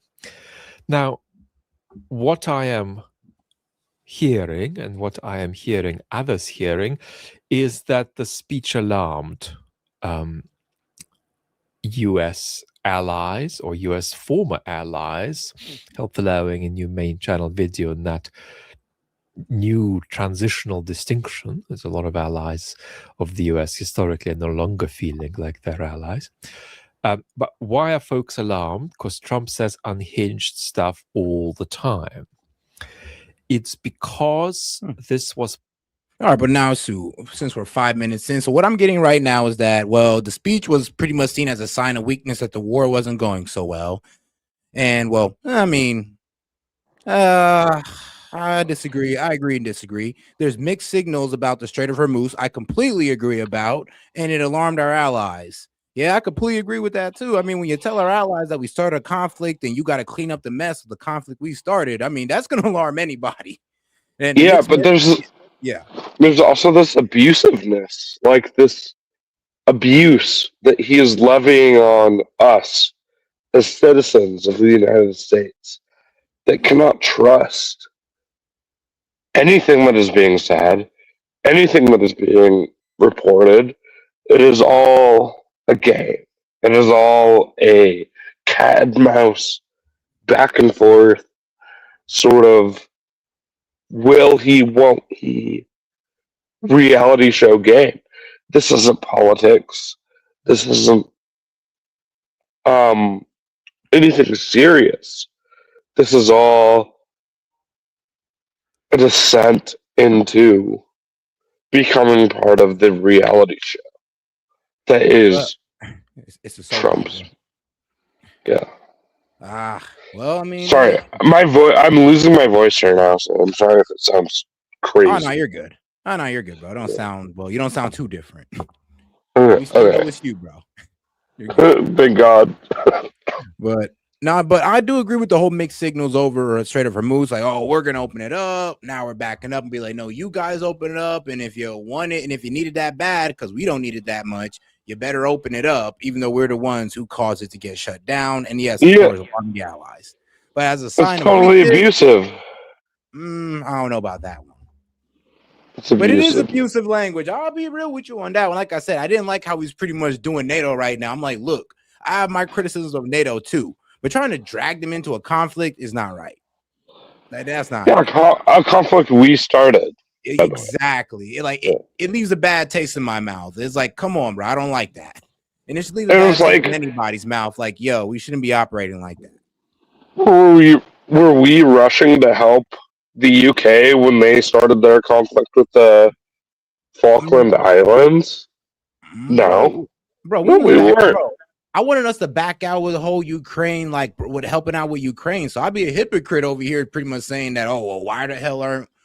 Yeah, I'll be a hypocrite over here supporting this. Dude, I thought I died and went to heaven today when I saw Alex Jones taking up for Emmanuel Macron, the French Prime Minister, and saying that he was right in what he was saying about Trump. But I don't know. The world is changing so fast. It's very strange. All right, let's give my man another 5 minutes. Planned, anticipated, and prepared, and was set up as a kind of prime time explanation and update as we are, into the going into the second month of the war, of what the hell is happening, what to expect, what not to expect. And yet, this much anticipated event was worse than a bad Truth Social post. And it just, made plain to the world that the Trump administration is displaying, as I put it in my notes, a kind of a level of incompetence that you'd hesitate to tolerate in a provincial tire depot, let alone a nuclear power. there is a difference between Trump just speaking and Trump just posting, and the Trump administration saying that it's going to be a very important speech and it's coming at that time and it'll clarify exactly what we're doing, what's going to happen next, what this is all about, what the point is of the sacrifices that folks are making in the United States and in Western countries. I mean, most people watching this have already been in some way economically affected by what's happening. And that was the setup. And then the result is a sort of worst of all worlds weave of some of his worst hypothetical and also actual post-truth, Truth Social posts. Now, here is a big procedural democratic takeaway, and that's that the speech like this is a new low for Trump because of the combination of the formality and the debasement of it. You're pulling no punches. It sort of brings into view a collapse of presidential speech as a political institution. And so political language is itself an instrument of governance. It's not just a way of sort of commenting on action. It's a mode of political action itself, especially in times of crisis. And presidential speech in particular is a very important political institution that helps keep democracy on the road. And we are now living in the United States. You are now living, if you're US citizens, through its deinstitutionalization. And what that means is not that Trump is the president and he's saying unhinged and disinhibited things. It's that he is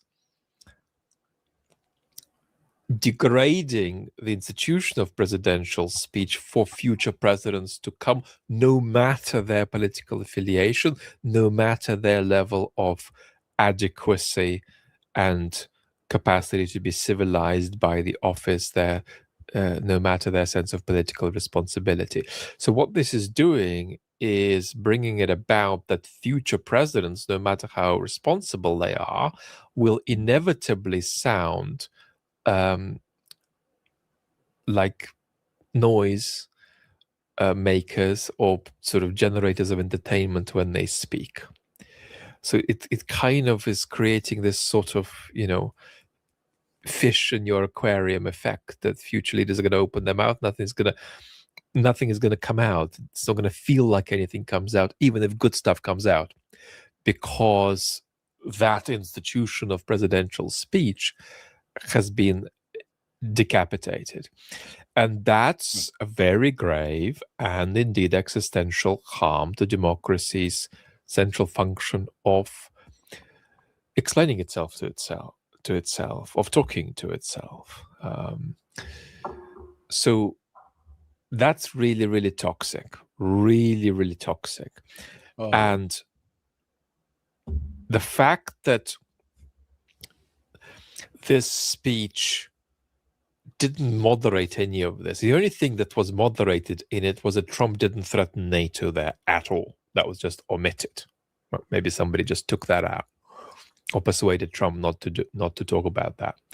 But short of that, it was a sort of a maximally unhinged assembly of Trump's most deranged social posts.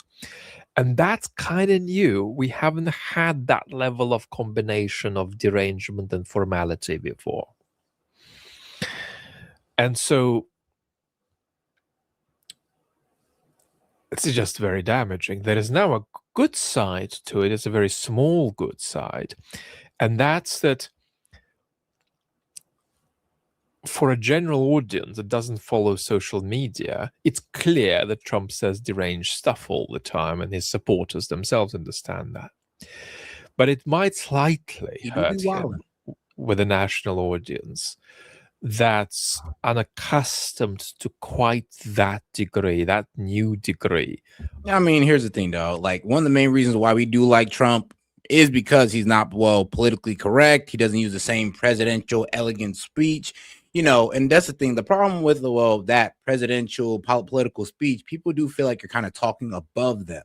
Like, the way Trump talks, believe it or not, it kind of makes it feel like he's in like an eye-to-eye level and not somebody trying to talk above you. And as much as it sounds good, like Obama, as much as it sounds good and all that good stuff, some people can see that as being elitist. That's just some people. Me personally, I don't really care how you speak, as long as you can get your message across in a cogent way. But all right, though. All right. Well, Sid, you got anything to add? All right. But now we're gonna go ahead and move on from this. I do want to get into this. Let's see here. What's his name? Oh yeah, Valhalla VTF. Let's see. 2 A-10 Thunderbolt fighter jets also shot down. Let's get right into it. Seems that the Iranian military is completely wiped out. Their drones are gone. Their ballistic missiles are gone. They have no air force. They have no anti-aircraft capabilities. It sure doesn't sound like that's the case if we've now had potentially 4 aircraft shot down just today inside of Iran.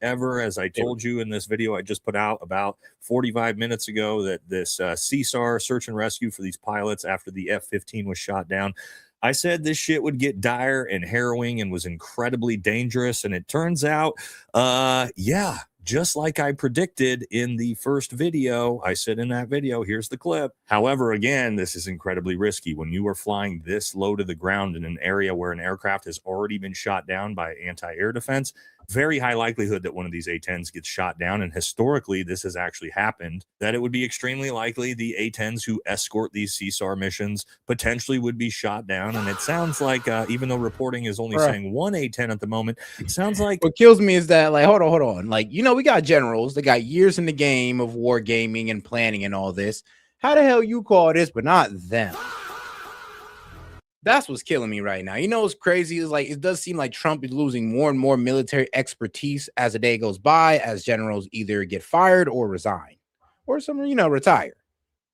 2 A-10s have been shot down. So that's what we're going to talk about in today's video. Don't forget to like, comment, subscribe. Helps the channel. Follow us on Patreon. Grab some merch. We got some big updates, again, on this story that are breaking as of minutes ago. So like I explained in that first video, typically the way these CSAR missions work is you're going to have A-10s that run the Sandy role, which is an attack fighter jet that's typically going to run command and control for these CSAR missions and also help protect those PJs that are flying in on those HH-60s and the HC-130 that's flying around and helping as well. So this is not surprising, which is literally why I said it is highly likely that's going to happen.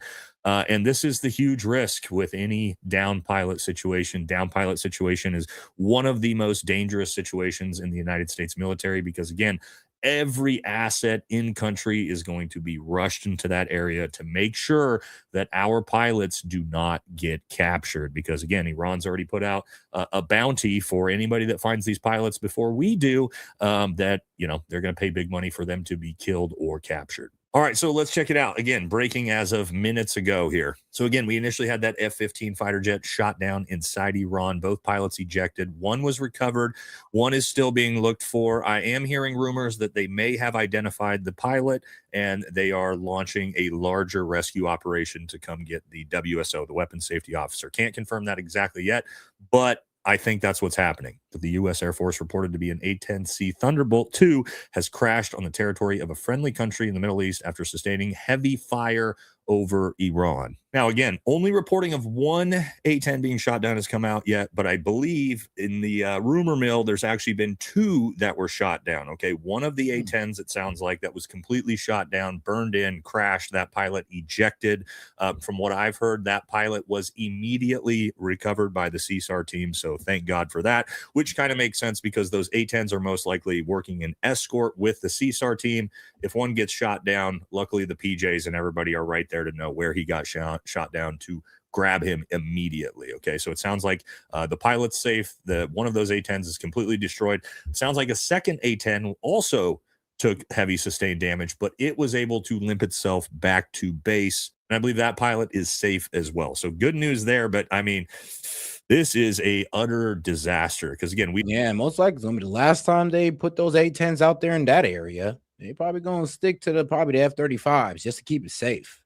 We don't know for sure if this second pilot has been recovered, but what we do know is there is a massive CSAR operation underway. There is a ton of U.S. aircraft. Do me a favor and double tap that screen and like the video, guys. We got about 23 of y'all in here, man. Do me a favor and double tap that screen. Let's get those likes up. Flying low, trying to find him, and they actually have some footage of what looks like the actual CSAR operation being filmed from some locals. And here we can actually see what we talked about in the previous video about the HC-130 that's part of the CSAR team that goes in, actually flying, and you can see how low they actually fly to the ground as they're looking for these pilots.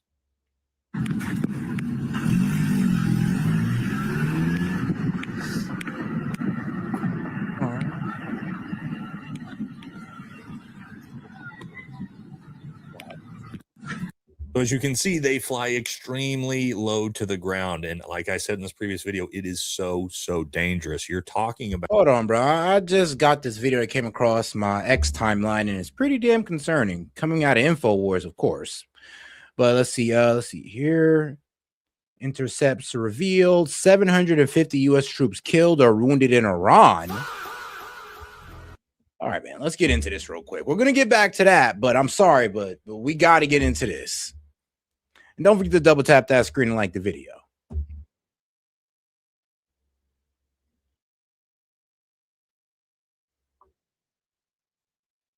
Oh my God. And here's the thing, bro. I've been hearing about this and I haven't said anything about it because like I really wanted confirmation. This ain't confirmation, but the problem is though, I've been hearing about this way too much. They're actually hiding the actual amount of wounded and dead in this conflict or war going on.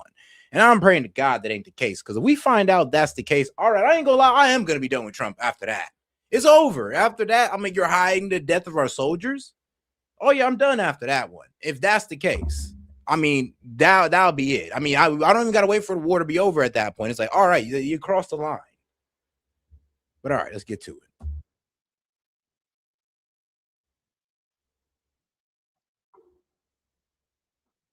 Really? Hold on. You said you can't hear the video. It's muted. Hold on here. Let me make sure. Wait, can the rest of y'all hear the video? What do you mean browser lost? Let's see. Your connection has been lost to your screen audio. Try sharing. Oh, gay. Hold on, let me see here.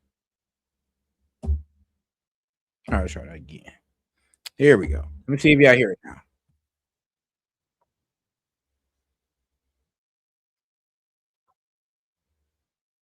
Steal? That's crazy. Oh, trip.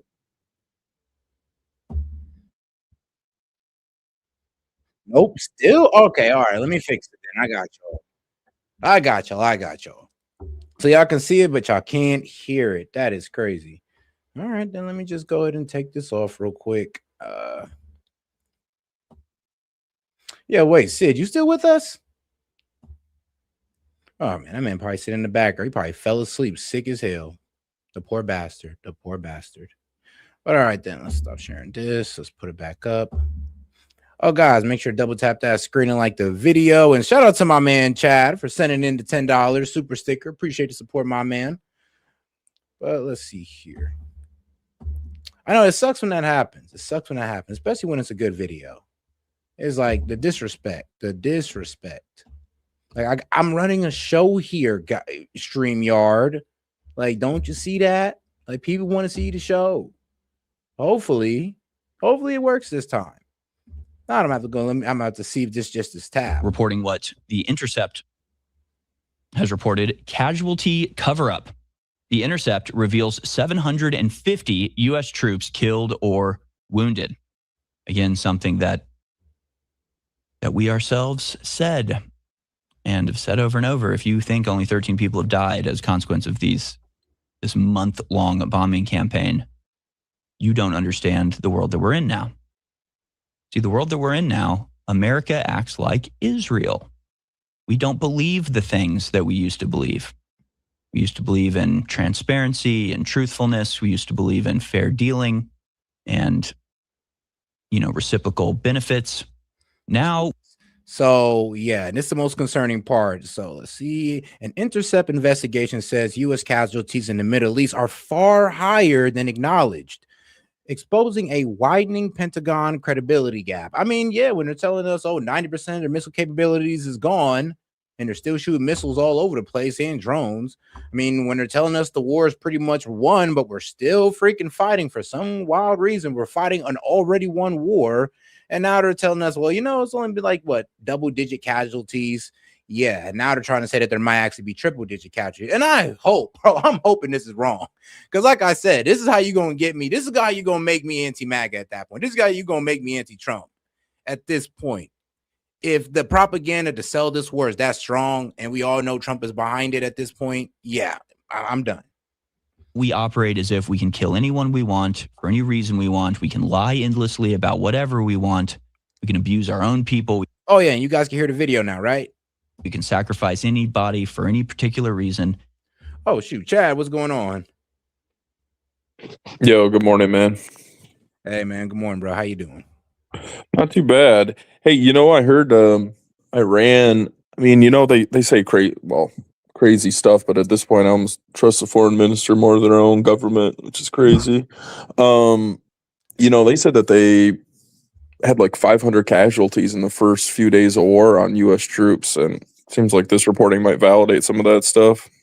Yeah, and I remember when I first heard that too, and I'm just like, come on now, like, there's no way our government is that wild to where it's gonna cover up deaths just to make this war look good. And then, like, what were you guys gonna do? Hide it into eternity? Like, when the war was over, what, you're just gonna pretend like not that many people died? So this is why I say, I'm like, yo, if this is true, then yeah, I'm off it. I'm done. Like, y'all trying too hard to sell the war to the point where you're willing to cover up American lives, like being lost. I'm done if that's the case. Yeah, I think it's kind of inevitable, unfortunately. Like, I said it from the get-go, honestly, is like, this is going to end one of two ways. Either it's going to be a huge ground war, and we're going to dedicate thousands of troops, which means that there's going to be casualties, or we totally leave. I mean, it's one of two, and then Iran becomes like the Middle Eastern hegemon, essentially in charge of all of the oil exports. So. And then they're going to try to cripple our dollar because now they're selling it in Chinese yuan. Actually, you can't get through the Strait of Hormuz if you're a U.S. ally and you're not willing to pay. If you're not willing to pay in Chinese yuan. So, well, their oil exporting has increased, actually. And I mean, now they're making $200 million a day. Yeah, that's why when people say, "Oh, yeah, we're hurting Iran," I mean, like, shoot, you know what? Like, military-wise, sure, but economically, bro, they're making money now. Well, we all put into perspective, right? Like factories and bases that they're most likely probably making more missiles with, more drones with, and God forbid, pushing towards a nuclear weapon. Well, so here's the issue with all of that is that with Midnight Hammer and that initial strike last year in June, I think that's going to be really the linchpin of like the strategic failure here, because we had, the 400 pounds of 60% uranium like in one central location. And as soon as they were signaling that they were going to bomb Iran, Trump was going to bomb Iran, they decentralized that. So no one knows where that material is. The reality is, today there's more of a nuclear threat than there was, prior to June of 2025. True. And I kept trying to tell people, it's like, here's a problem. Like, if we keep aggressing towards Iran, I mean, they've already made their statement clear that they'll most likely progress towards a nuke themselves. And I always did say, like, why not just get back under this JCPOA if the main problem is their nuclear capabilities? But yeah, I mean, as we're starting to see, that's not the case. Yeah, I mean, the last thing on that is just like, they didn't have any violations under the JCPOA. They were staying underneath the 3.5% threshold. I mean, they had inspectors. Trump tore it up. Do you know how much people really believe? But you know how much people actually do believe that they were violating, the JCPOA? Like, people actually believe that. No, I understand that, but like to my earlier point, how the materials have been decentralized. Like, it is now to a point where they don't even need an actual nuclear device. Like, they could just put, some of that material on a ballistic missile and shoot into Tel Aviv, and it's a dirty bomb. Like, that could happen tonight. They don't need an actual nuclear weapon to leverage that material. So again, by virtue of us making those attacks last year and this crazy war, like, many, many millions more people are at risk of actually being affected by a weapon of mass destruction. Hey, I agree with you on that. Like I said, if we'd went through diplomatic means, we wouldn't be here. We'd have their nuclear material under a watchful eye, and nobody be able to sit here and complain about Iran being this existential or an imminent threat all of a sudden. So, man, agree with you on that. But all right, though, we're gonna go ahead and get back into it. Shout out to my man Chad, though. Shout out to my man Chad NC. Hey, I guess we got the libs up here tonight. Shout out to my liberal guys. We have been morally hollowed out as a consequence of our relationship and subversion by Israel. It's very sad. It actually is sad to see because, we spent a long time in this country creating a system that thrives on honesty, that can operate with as close to total transparency as you can while still recognizing the necessary secrecy involved in, geopolitics and international relations. But still, this was the thing that separated us from everybody else. You think back to the JFK speech where he talks about a monolithic and ruthless conspiracy around the world trying to destroy America. And it was all about the repugnance that our culture feels at the very concept of secrecy, knowing that whatever benefit you get from keeping things secret is always and inevitably outweighed by the damage that's done by keeping things secret. Yeah, it might not go well if you tell everybody that you got 500 soldiers killed. People are going to be mad at you. Not going to go well. It might feel like a better idea to just keep that secret if you can. Who's going to know, right? Well, first of all, eventually they're going to know, so your secrecy will be seen as a betrayal. And the worst part is there's a huge incentive to cover it up because everybody been telling them that this is a bad idea. We shouldn't be doing this. Soldiers are going to be killed. And if it's been reported that many soldiers got killed, one, it's a tragedy, and two, it's the biggest I told you so.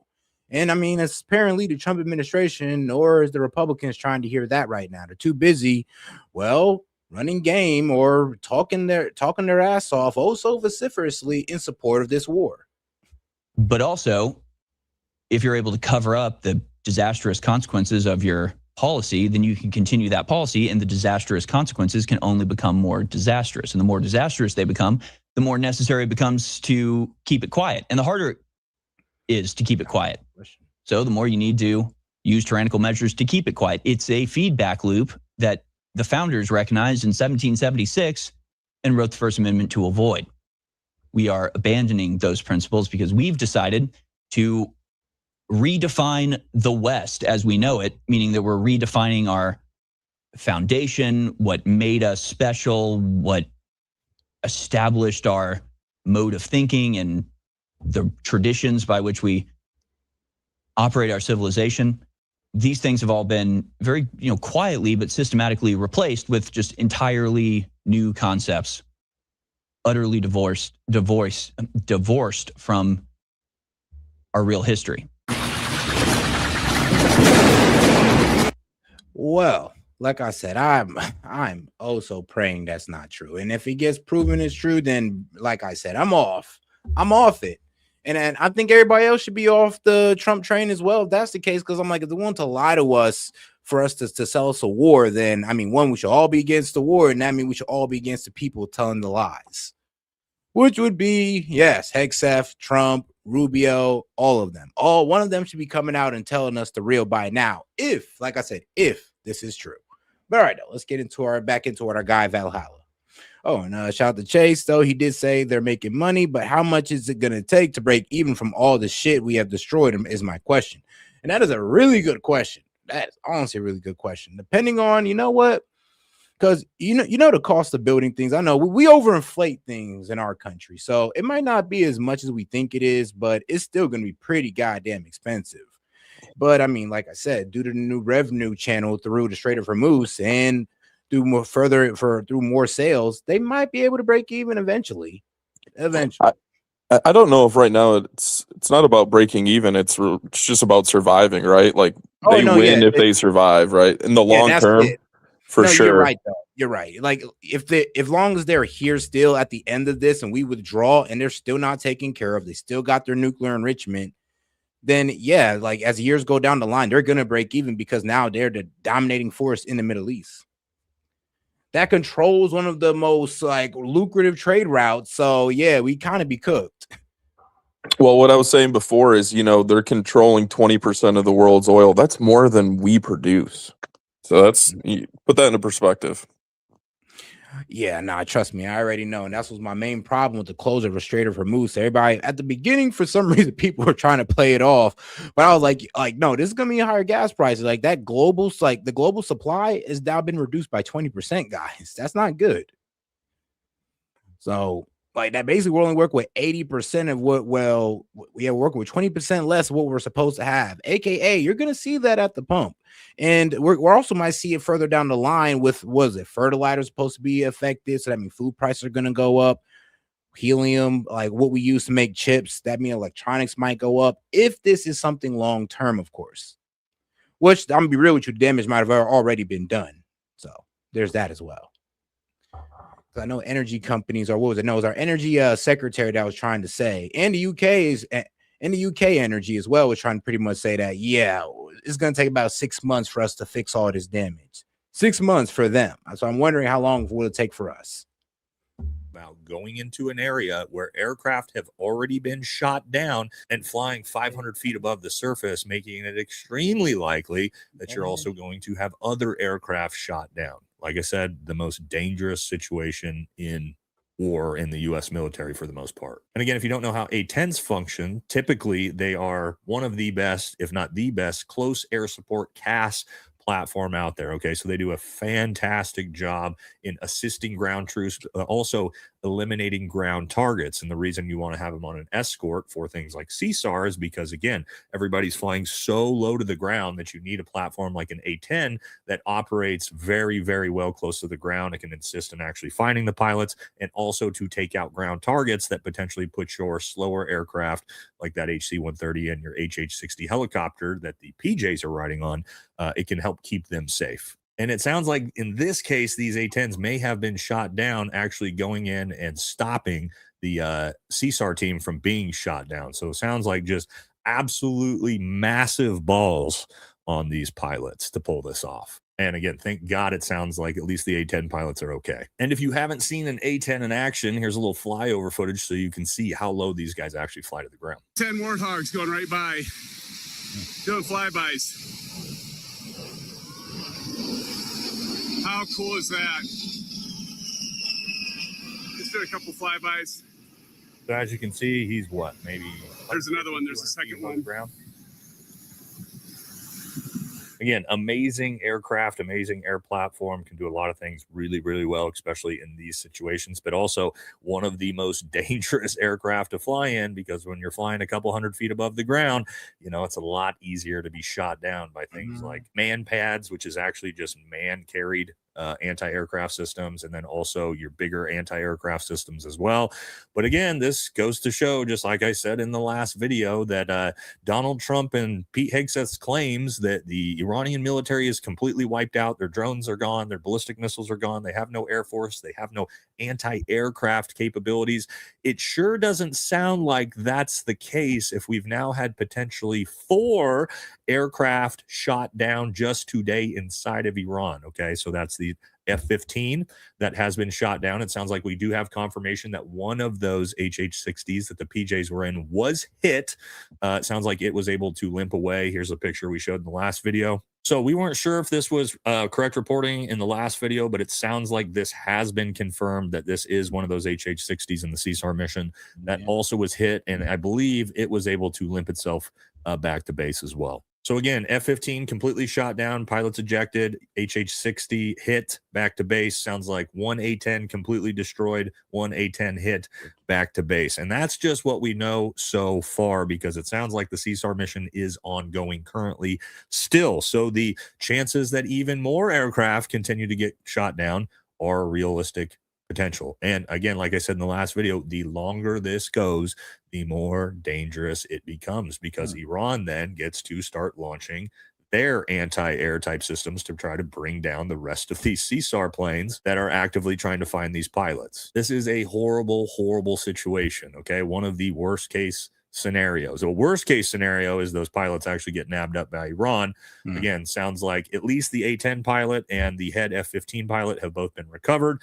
Like I said, rumored reports that he's been identified, but I don't think there's any confirmation that he's actually been recovered yet. So we'll have to be. But all right, though, let's go ahead and get into the more independent side of media. Let's see here. I'm concerned about that pilot. Hegseth said that we're going to give no quarter to the Iranians. So what does that mean for our pilot if the Iranians find him?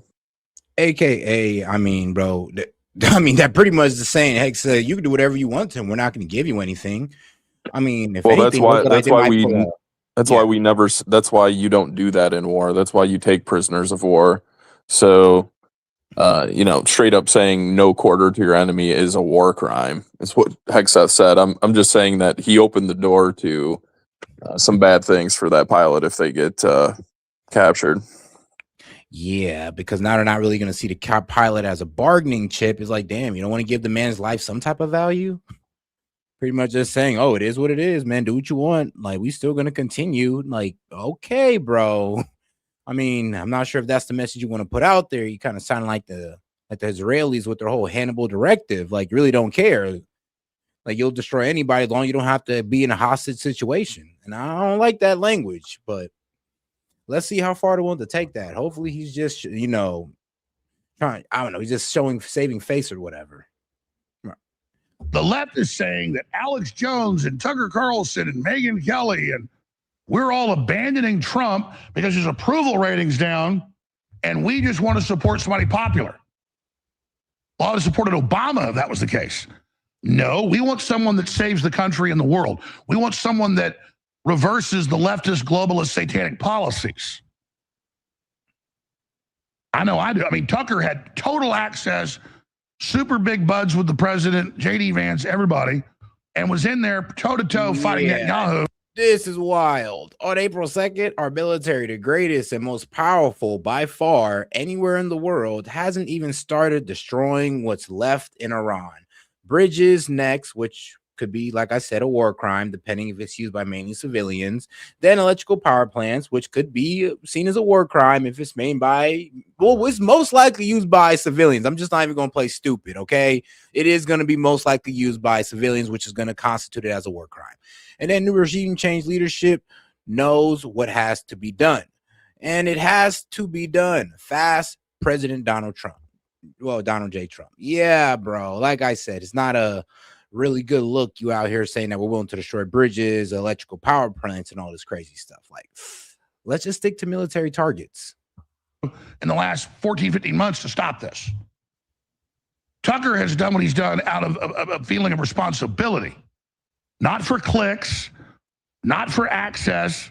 Tucker isn't speaking out against the president because that's popular. Leftists don't buy anything. They don't buy your nicotine pouches. They don't buy your supplements. The left's not my audience. I'm not catering to them. I cater to the truth. I don't cater to, quote, right wing or anything. I just go, what's the most accurate thing? How do I get it right? And I say it. Damn, that's easy. They're the ones that are influencers. They're the ones that get paid to say what they say. And the totalitarians know they're pushing us over the cliff. And I was calling it out. There's a lot of MAGA influencers that I know that aren't budging. Like no matter how crazy this war gets, no matter how wrong it is, they're just continuing supporting Trump. And here's the thing: I get it. I get you supporting Trump. Okay, cool. But at least condemn this war. At least understand how this is not a make America great again. This is not America first. At least understand that. Because I get it. Not everybody wants to be like Sid and just ready to completely throw this man like out the window.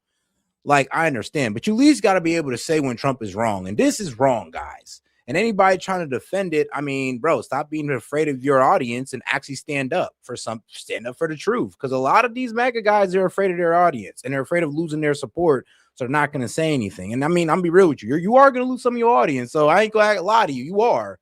But I mean, what? You going to stand on the truth or you doing this for money? Like, what you really doing it for? Because a lot of y'all are exposing yourselves. And that's fine. Look, I mean, it's true. I don't respect you, but hey, man, at least the MAGA guys do. Sure. And I am trying to stop this. And Trump's presidency will be destroyed. They're going to hang him out to dry when this is over. He can still maybe turn back. I am doing all of this from a position of trying to save the country. As Trump heralds regime change, Iran leaders remain hardliners. There's one of two things. He's either completely in dementia, which we're starting to see signs of, or yeah, bro, all leadership we've killed in Iran has been replaced with hardliners. Like, bro, we've taken out all the moderates. All the guys that were willing to work with the US are pretty much like have been killed, bombed. And now we got a whole bunch of hardliners taking their place, and we're thinking that's regime change. It's like, are you serious? Yeah, I think you have to understand like the cadre of leadership that we have now in that Iran has, I should say. Right? These were men that were raised in the Iran and Iraq war. It was 8 years of an attrition war. 400,000 of them killed. They were doing human wave attacks. They were the ones that were saying we need to leverage the Strait of Hormuz. We need to use might to get our way. And it was the former generation that was saying, let's be mindful. Let's work with the other side. Let's go with negotiations. And all of that, all of those thoughts have been validated that, we're not doing deals with them and we can't be trusted. So the hardliners done been validated. And that's the problem. And here's the thing, though. It's like I said, we do play this, Ron's done this, that, and the third to us. And I'm like, yeah, but it's a tit for tat game. We did a lot to them as well. So, and I mean, the Iran war is the Iraq war is kind of one of the best examples. We literally gave this man Saddam or helped them get chemical weapons to use against these guys. And they know we did that. So, well, I mean, there's one man's freedom fighter is another man's terrorist. So, saying that they're the world's largest sponsor of terrorism can only go so far, in my opinion. The other thing, just what Alex said, some on the left, hardcore leftists might be saying like, the likes of Alex Jones and Tucker are trying to just follow clicks. I think they really believe in it. And I think what this shows is that there's a crazy 20%, 30% on either side of the political spectrum that will mindlessly follow your whatever political leader they have. And that's just like the state of affairs we have in our country. Literally, yeah, we got our radicals on both sides, sadly. Like people that will go with whatever the left says, no matter how crazy it sounds. And then people who go whatever, sadly, it's MAGA, because whatever Trump says, no matter how crazy it sounds, no matter how backwards it is from the agenda he ran on, I mean, just don't matter. They're just going to find a way to create excuses for the man. I'm just like, all right. I mean, at a certain point, we're creating this monster. Like when the guy like him feels like he can't be held accountable through his polls, voters, or anything. I mean, this is who we create. I'm not saying that. And look, I'm not going to sit here and say that, Trump hasn't always been this way. But let's just sit here in this. I would say let's sit here and try to come to the understanding that, if we don't hold people accountable, they start to think that they can do whatever.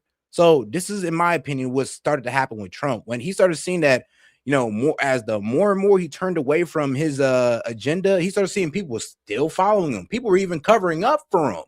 And at that point, that's a guy you can't hold accountable because there's always going to be that radicalized group that's going to shield him from accountability. And now the whole America First agenda or MAGA agenda, well, it's kind of being pushed out by, well, I guess the Israel Firsters or the Make Israel First Again agenda.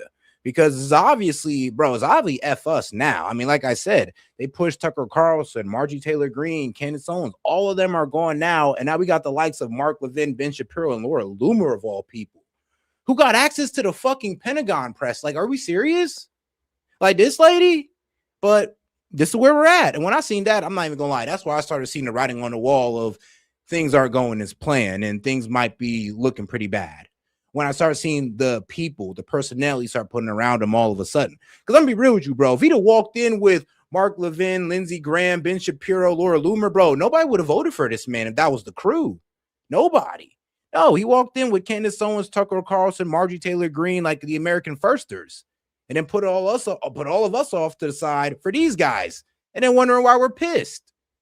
But all right.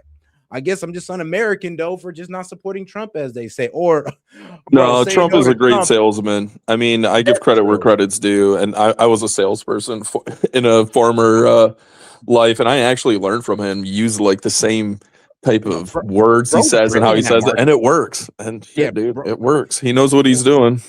Yeah, bro's brilliant at marketing. That's what I always said. It's like, look, if you want to call him a flawed businessman, I mean, that's a lie. His marketing skills is great. But all right, let's get back to it though. Find us. Show host liberals, people with millions of viewers, are Alex Jones admits he's wrong. Alex Jones admits Trump was always bad, and he needs to come out and admit it's his fault. I'm weak. No, we got a lot of good things done with Trump and shut down a lot of your evil agendas and did stop a lot of wars. And now we're horrified that Trump's going sideways like you. You guys are openly evil. Let's put that back up. Breaking now. Iran war updates. 1 American rescued from fighter jet down over Iran. Officials say the fate of a second airman shot down an F-15E warplane was unknown. It was the first time during the 5-week war that a U.S. warplane has been brought down over Iran. You know, and that was fun. That's what I was kind of like yelling at Sid about. I was like, bro, I mean, you want to call out Trump's atrocities, though. We can call out Biden atrocities when it comes to conflicts as well. I mean, a whole genocide started under this man. And then I'm be real with you, the annexing of the West Bank proliferated under Trump. So, I mean, we can go across the board with it. Biden also got involved. What was it with the Houthis? He didn't do that too well. Afghanistan didn't do that too well. So, like I said, we're not picking and choosing here. We're just holding each side accountable. And like I said, when we voted for better foreign policy that we're not getting. And all he had to do was just stay the F out of the Middle East. That's all we asked for. But apparently that's acting too much. Yeah, and I think the thing with Trump is that like now it's just so overt that it's just like out there in the open. To your earlier point, like where he got off of, he's doing a total 180 from what he said on his campaign trail. Biden did it behind the scenes, and he still kneeled to the same powers that Trump is now. But he did it, to the detriment of even his own political side, right? Like, if they would have came out against the war in Gaza, like that's part of like the Democratic autopsy of 2024 was Kamala should have come out very hard line against Israel, and she could have had a better opportunity to win. It cost them an election potentially. I honestly did see that as a losing point for them too. I'm like, you know what? If she did just condemn the genocide in Gaza, she would damn near have dominated the Muslim vote and a lot of the progressive vote as well. But for some reason, she like dropped the ball. Honestly, she'd have got some of the guys even in independents, because a lot of independents cared about that conflict as well. So yeah, the fact that she dropped the ball on that one was crazy. Then she left it for Trump to pick up, which was wild. Because remember, isn't it so crazy that the same power structure is essentially bringing down both political parties in our country? Yeah. Like that's so wild, bro.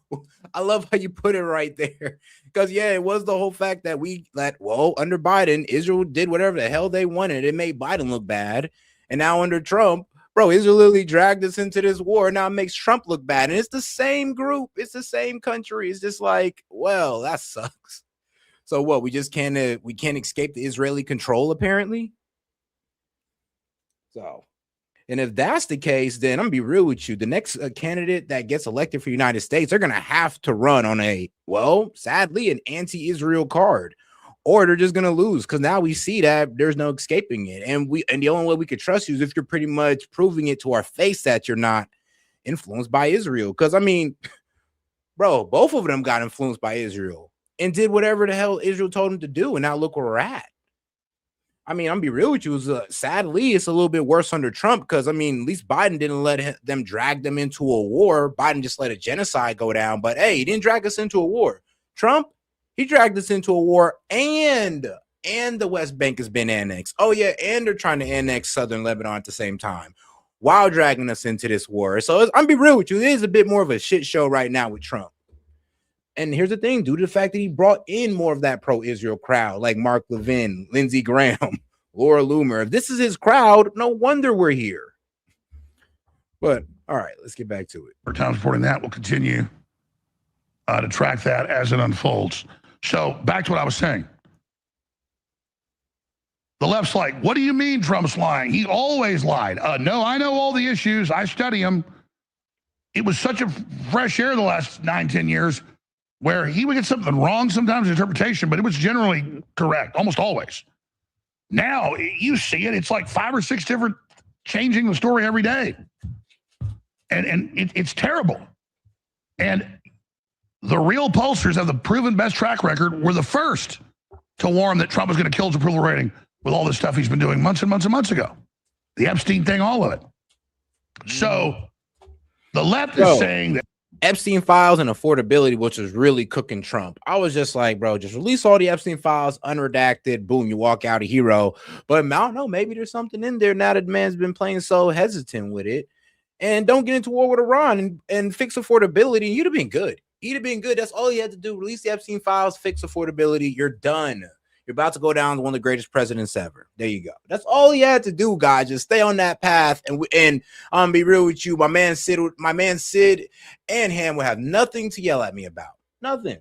But this man then gave these guys all the ammo in the world, and now I got to deal with these guys. Like, thanks, Scott. Thanks, Trump. Appreciate that. Alex Jones and Tucker Carlson and Megyn Kelly, and we're all abandoning Trump because his approval rating's down. And we just want to support somebody popular. Well, I would have supported Obama if that was the case. No, we want someone that saves the country and the world. We want someone that reverses the leftist, globalist, satanic policies. I know I do. I mean, Tucker had total access, super big buds with the president, J.D. Vance, everybody, and was in there toe-to-toe fighting Netanyahu in the last 14, 15 months to stop this. Tucker has done what he's done out of a feeling of responsibility, not for clicks, not for access. Tucker isn't speaking out against the president because that's popular. Leftists don't buy anything. They don't buy your nicotine pouches. They don't buy your supplements. The left's not my audience. I'm not catering to them. I cater to the truth. I don't cater to, quote, right wing or anything. I just go, what's the most accurate thing? How do I get it right? And I say it. Damn, that's easy. Literally. They're the ones that are influencers. They're the ones that get paid to say what they say. And by the way, it's on the right wing too. You know, coming up, there was huge criticism by the Salem Media Company. It's Powerful Talk Radio Block and Multimedia. They got some good hosts on there. I'm not going to say they're all baggers. They're on there. But they've been calling Carlson and saying he's a foreign agent, should be put in prison, a bunch of them. And it turns out that I ain't gonna lie, the attack of Tucker Carlson and Joe Kent is just so obvious. It's like, so this is what y'all want. Y'all want to attack any anti-war voice, and you're damn near willing to put people in jail over it. And you're willing to call, you know, Army vets cowards and all this wild stuff just to keep pushing this pro-war agenda. It's like I said, that's where a lot of MAGA should wake up to this. I'm like, bro, they're calling veterans cowards, guys. I mean, what else do you need to hear? Like, bro, the guy with the most experience dealing with terrorism, head of counterterrorism, ex-CIA, and worked in special operations, and you guys don't want to take his word that this is a bad idea? Like, more qualified than anybody in the administration, and we're calling him the coward. We're calling him like, oh, he don't know nothing. He was left out of the briefings. Are you dumb? Bro, him being left out of the briefings doesn't say anything to the knowledge that he had. Him being left out of the briefings lets us know that the knowledge that he did had wasn't included in in Trump's analysis of the war or how this was going to play out. Salem, I didn't do this 20 years ago, but specifically, and the director of it, and all of them are on huge contracts to the Israeli government. And Israel said 6 months ago, we're going to increase our funding in the U.S. in the 8-front war to pay for propaganda. So there they are calling Tucker a foreign agent. And they call me that and all this other ridiculous crap. And you're literally, Salem, and I've got all the documents here, is literally run by the Israeli government. And that's not a good thing. Talk about Russia involved in elections and all the rest of this. So that's where we are. And it is horrifying that that is happening and this is openly going on. And when I say this, people say, oh, you just care about money. What does that mean? The globalists know we're on the edge of bankruptcy as a country. They want us to go into the Great Reset like a third world country under their control. Trump has a great recovery plan that has a great shot of turning around, but not if you close the Strait of Hormuz, as we warned over a year ago, and now it's done it, and it's creating a shockwave that most economists think will already mess up Trump's recovery currently. But if it keeps going, for sure. It's about economic bondage. Economic freedom is about economic mobility. You know the old song, I owe my soul to company store. Whether you were a sharecropper in Alabama or East Texas, or whether you were in West Virginia, a coal miner, you had to live basically on a company-rented shack. You had to buy your food from the company store as part of your contract so they could gouge you and everything else. And that's how they controlled you. It's slavery by another name. Indentured servitude. And so that's why, yeah, I'm worried about the money, about our country going bankrupt. And that's why with horror, I didn't want to criticize Trump too much. I mean, I'd say the bad stuff he was doing again was correct because I was... And guys, you understand how crazy it is to be at like a record level debt at 39 on pretty much $40 trillion, right? Have a whole affordability problem throughout the US. And you go to war and ask a taxpayer for $200 billion more dollars, and not for infrastructure, not to create more jobs, but for war? Well, Seth, that $200 billion, they're trying to get through reconciliation, which is actually through the budget that's already been passed, which means cutting of other services that have been paid for. That comes from healthcare, infrastructure, etc. So, yeah, it's almost worse. Yeah, and that goes into more my point. It's the complete walking back of the Make America Great Again proposals. Like, wow. So we're going to cut from, because you already know those rural hospitals, they still need funding. And sadly, that $55 billion wasn't enough. You know, we could have, I mean, if you were going to reallocate some money anywhere, you could have did it to that. But we're going to cut Medicaid. We're going to cut infrastructure for this. And we already put major cuts to Medicaid. I'm be honest with you. And I'm be rude. Yes, I was in agreement with them, but any further for something like this is like, bro, who's buying that? You're really going to cut Medicaid for war? Like, not on the grounds of fraud or it being overbilled. And those are some valid arguments. And people can get down with that. But for war, no, I'm sorry. I can't co-sign that. I cannot. All right. Looking at all the good stuff and saying, you know, we've got to keep that going. It's night and day of the Democrats. But then when you launch a war on Iran, let Israel start it to drag us in, and then say, none of you are good. You're all traitors. Tune into Mark Levin. He speaks for me. He is the example of what I am now when he was a never Trumper and all the other never Trumpers.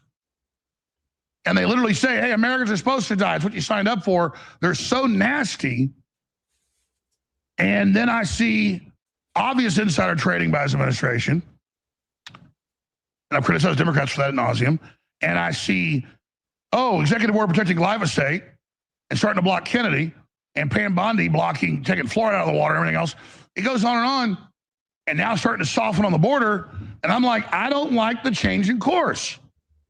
As I've been saying for 8-9 months, and it gets worse and worse and worse. I'm like, okay, I've got to get really mad at Trump. I got to go on his ass, and I got to get my huge audience of activists who I know agree with me. The audience is wanting me to push harder, and I agree. Because letting Trump continue down this road is not good. That's different. My audience kind of wants me to lighten up a little bit, but I can't. I got to kind of push a little bit harder, and hopefully, like I said, we see some changes. But apparently, I'm almost feel like I'm on an island by myself at my channel level at this point, because the other MAGA guys at my level, bro, it's war propaganda all the way through. There is no bro. They're agreeing with everything that's going on. I mean, they're still talking about 30,000 protesters being killed in Iran. I'm just like, oh yeah, they're cooked. They're cooked. As soon as you saying that, I'm just like, yep, you're falling for the propaganda. And then statements like, well, we can't help fund Medicare and Medicaid anymore. We got to worry about war. And then the new budget cuts a bunch of that because it's got to go to the war. And people are like, well, we should get rid of Medicare and Medicaid. It is communism. Yeah, but you got to wean people off, and it's political death to do that. And if we're going to give trillions to these wars and crap, we can give billions to old people. And, cut the illegal aliens off of it. But, we got a bunch of people who don't know how to take care of themselves, or they're old and sick and disabled. We'll get to them last. We'll phase it out. We'll probably not. You don't cut that off. Plus, you lose the midterm saying that. And then you lose the whole thing to the Democrats that want to Cloward and Piven bankrupt us on purpose using that. Yep. Most reasonable thing Alex Jones has ever said. Literally. I'm weak as hell. I mean, but like I said, bro, I was on that rant too. It's like, bro, people are not buying that crap, especially since it's for war. And I mean, like I said, all things we could use this for, that Americans, even Republicans, agree that, we need to fix affordability. We need to get better infrastructure. Yeah, we need to fix our healthcare system. Like, bro, we agree with that with the Dems too. We believe in going in a different direction, but we still agree that it needs to be tackled. And this is not handling it whatsoever. Actually, you're subtracting from it, and we're all just supposed to go along with this. I mean, bro, this picture is crazy. The general on the right, he's the general of chaplains, and Hegseth fired him. That position, that general's never been fired in history. Like, why? Wow. I mean, bro, they fired like 3 or 4 generals, bro. As soon as I seen that, I was like, yeah, things are going terribly. But like the head of a chaplain, what is this? Like, what? Like, what did he do? But all right, let's get back to it. Yeah, Trump fired the head of the army and other generals. I mean, it's wild. All right, as I predicted 33 days ago, this war is going to go on for a long time. Iran is not giving up.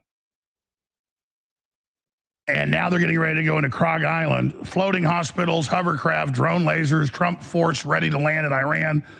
And what regime has in store for them. We're going to be getting into that coming up. But I don't like calling Trump a liar. I have fought, I have paid, I have been through hell. And we've gotten so much done with him. But he's going sideways. Mm-hmm. And it'd be like a horse you had for 10 years. Your favorite horse, you're into horses, sweet horse, smart horse.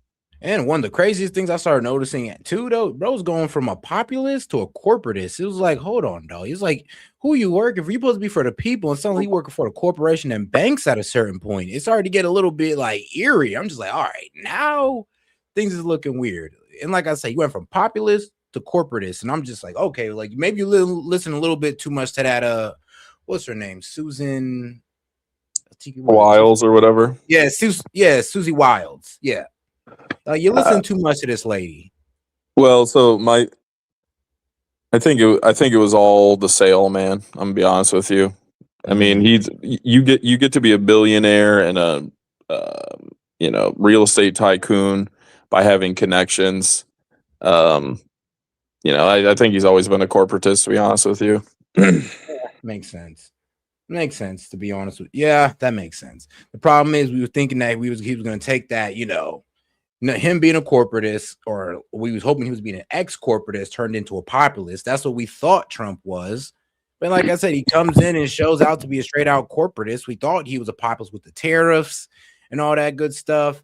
And then all of a sudden, this man started talking about, 50-year loans, sending banks. Oh yeah, we're about to start getting back creditors' money. So what was it? During the affordability problem, he was talking about allowing creditors to start dipping into people's paychecks and all that. And I was just like, whoa, bro. We still have an affordability crisis. And you're talking about letting creditors go rampant? Well, to me, I think like the most was the easiest way to see it was with the whole ballroom, where it was just, all right, companies just give us money to build this, and like that was just, to me, all in all, Bro, you corruption. going over budget. Like, what did he raise? Like $300 million, and now it's supposed to be totaling like $400 million plus, for some reason, an underground bunker. Like, what? Underground military bunker they said they're going to put under that ballroom. And I'm just like, yeah, like what are we doing here now? Like, what is going on? And here's the thing, I had no problem with us having a ballroom, none at all. But then when I heard about the underground bunker, I'm like, all right, like, what is this really for? What type of hidden agenda bullshit is this? But all right, let's get back to horse, feed it carrots, feed it apples. And then one day you're sitting there brushing it, and the horse just turns around and bites you right on the nose and bites half your nose off. Horses do that. And you're just sitting there, blood pouring out. You don't kill the horse, you just sell it. Well, Trump's an important horse because he can destroy the world. And so he just basically bit us for no reason. And we all know it's a terrible idea. I mean, we got polls out, 84% of Americans don't want ground troops. All these famous right-wing hawks that are smart, that actually have been in combat, say don't do it. Like the chairman of the Joint Chiefs and Eric Prince. And now they just relieved the head of the Army and these other generals. We don't know why. I would imagine it's because they told Trump, we do not want to go into Iran. Let us explain it to you. But Trump continues to say they're trying to give up. Trump continues to say that they're going to make a deal. And then every time they try to meet, the Israelis blow them up. Happened again yesterday. And the Iranians are like, we're not meeting with you anymore. We're mobilizing your full war. We're keeping the Strait of Hormuz closed. Take your bases and leave. Give us $500 billion or we close it. They keep it closed. And Trump says, it'll be open soon. Or then he says, no, actually, we don't care if it stays closed. It's up to all you other governments to fix it. It's your problem, when Israel started it and drug us into it. And Israel won't even say they're going to help us with ground troops. Yeah. Which was crazy, but I remember I was reacting to that debate on PBD, and it was funny because PBD and Adam, well, not Adam, but Vinny was on the right side of that argument for once in a while. But it was on the right side of argument of like, yo, why are we over here heading into Iran, boots on the ground, and Israel's not, and they dragged us into this. And if anything, Iran's more of an existential threat to Israel, so you would think they'd be a little bit more all in than we are. But instead, they're over here on their little side quest in southern Lebanon, trying to annex southern Lebanon, while we're over here trying to take out Iran. Like, what? Like, yeah, maybe Israel need to put a little bit more skin in the game, and that might make them actually back off some of their endeavors. Because, I mean, apparently they're trying to do everything. Attack Iran, attack Lebanon, and shoot, they might even try to start attacking Yemen because the Houthis are firing at them. But then the talking heads of Israel call myself and Tucker Carlson and others traitors and scum and Nazis, and Joe Kent's the leader of a white supremacist coup because he's against the ground war. What's he know? 11 combat tours, highly decorated, CIA commando, head of counterterrorism. And what is that? I mean, it's like, next we're going to ask Tom Brady how to throw a football. Who do you think you are, Tom Brady? Tom Brady? What's he going to do next? Ask Beethoven how to write symphony? Huh.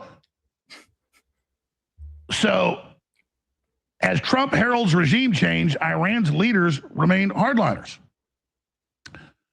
U.S. intelligence assesses Iran maintains significant missile launching capability, sources say. Well, do we need U.S. intelligence to tell us that?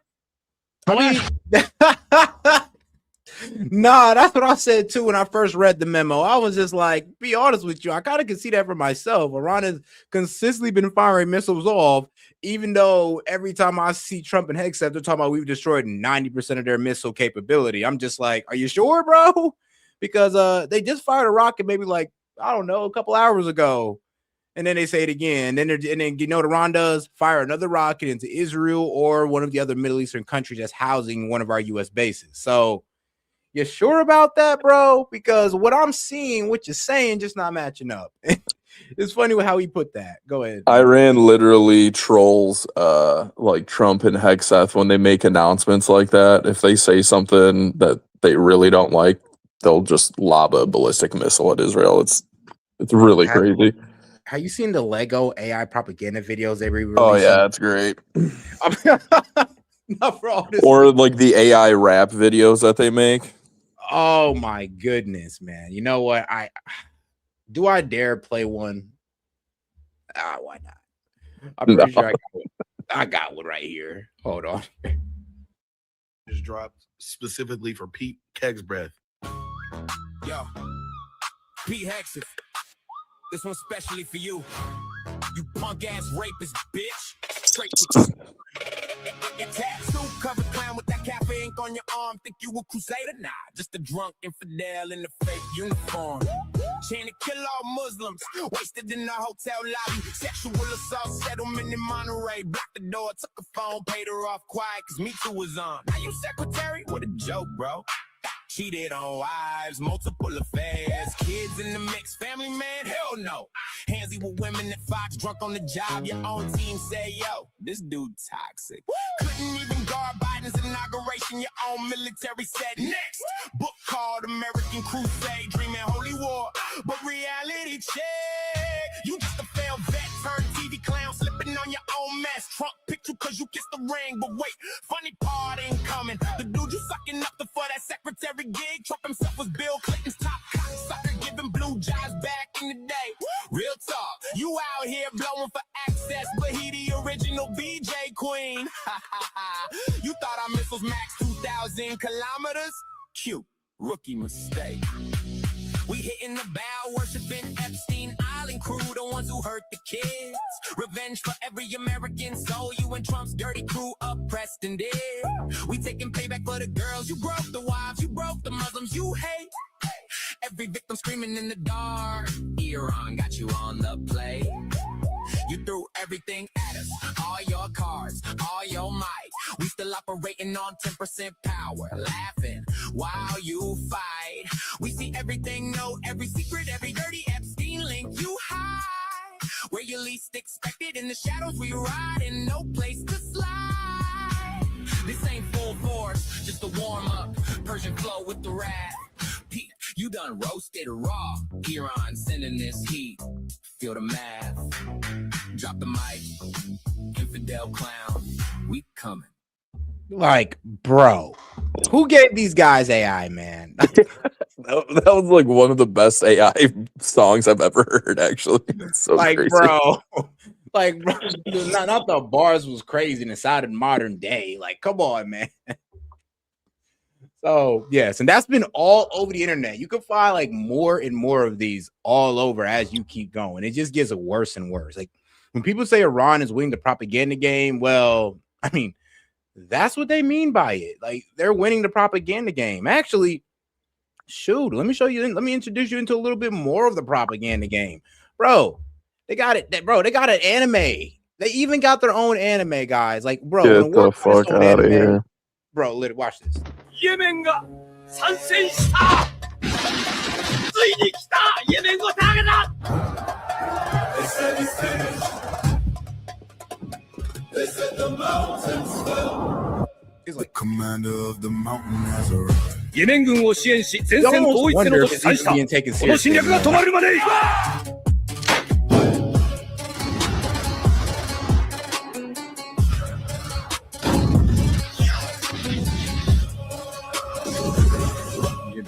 今はイランだ全てを叩け。 Nothing has ended. イスラエルは手だぬちでしょう。我々は重い代償を払わせる。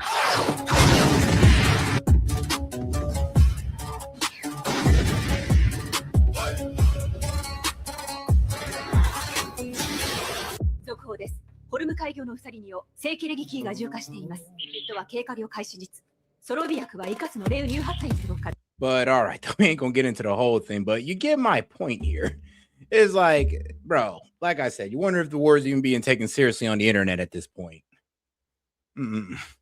4 nights, we've seen record missiles blasting countries all over the Middle East, including Israel, but they arrest you in the UAE, in Israel, and everywhere else. They've arrested now like 1,500, it was 1,000 last week, journalists in the UAE if they show or report on a missile coming in. But for some reason, Fox News is allowed to show it. And they're like, yeah, we got missiles coming in. They stopped that one. They stopped that one. Oh, they didn't stop those. On the horizon, you see mushroom clouds even in the dark at night. You're like, and then, well, we'll come right back after this break. And Trump's like, they didn't even have a BB gun. They have nothing. Stone Age. I mean, and it's just like, what? I don't need the U.S. intelligence to tell me that the Iranians still have missiles. When they just launched the last 4 days, the biggest attacks yet. Literally. Do I need a commentator who's a boxing match going, wow, this fighter's got a lot of energy in the 7th round.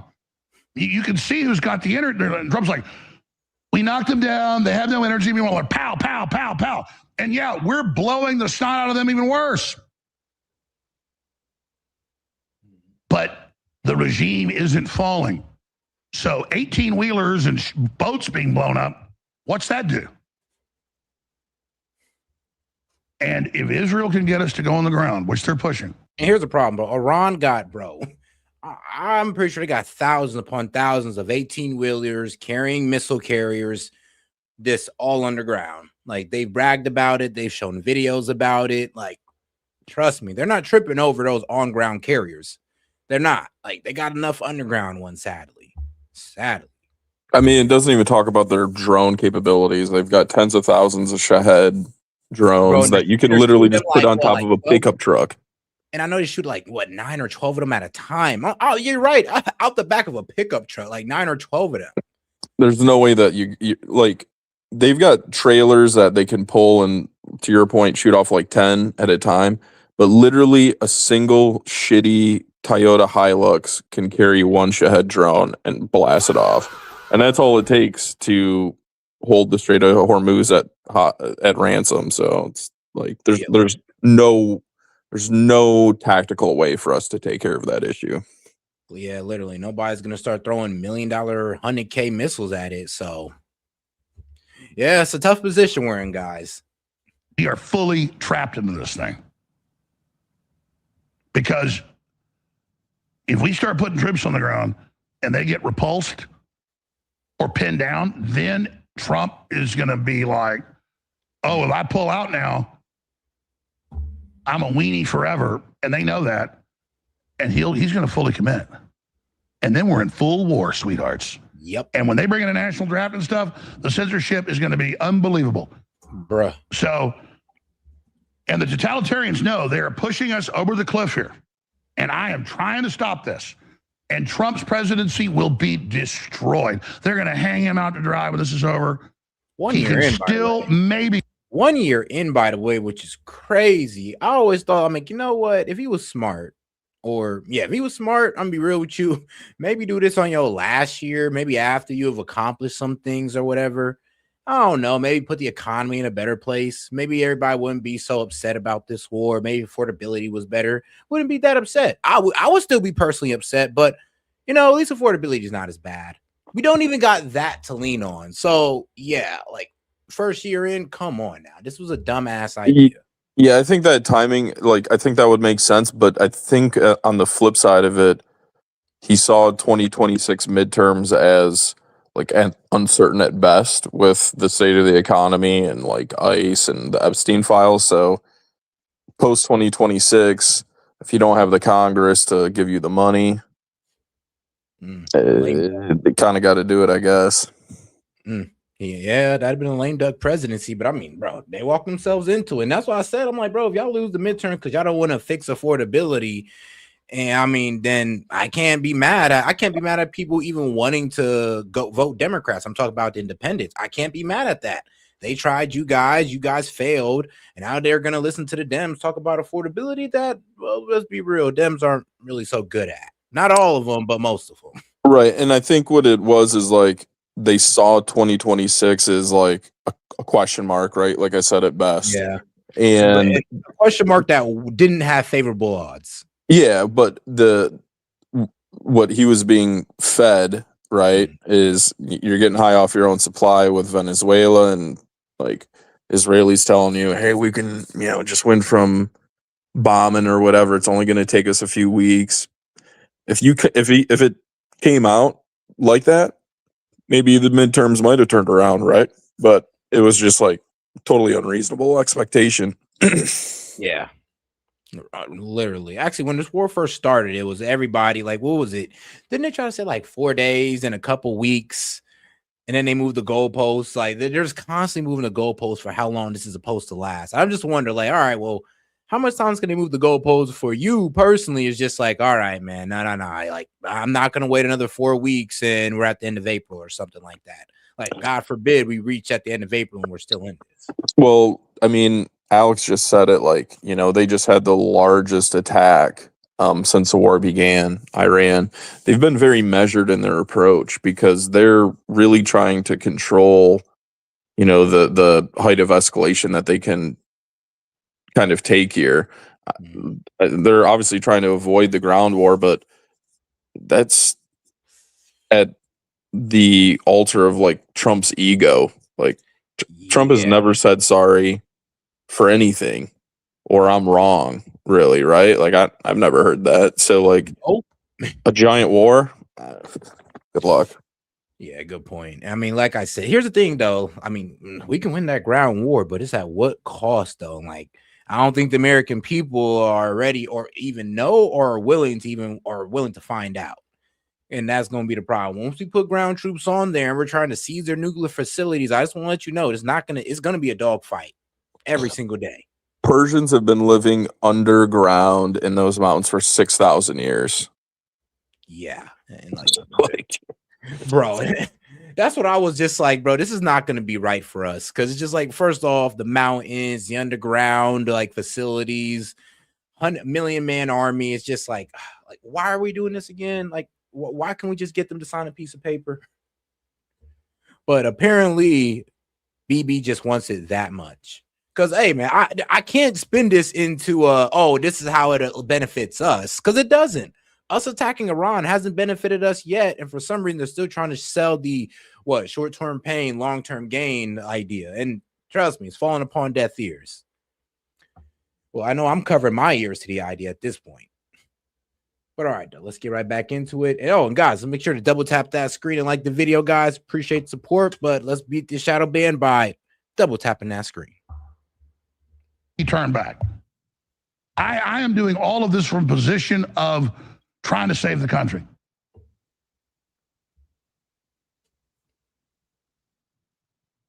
U.S. intelligence assesses Iran maintains significant missile launching capability, sources say. Oh, really?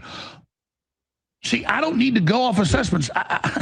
Real intelligence is what is going on with your own eyeballs. Is that assessment true?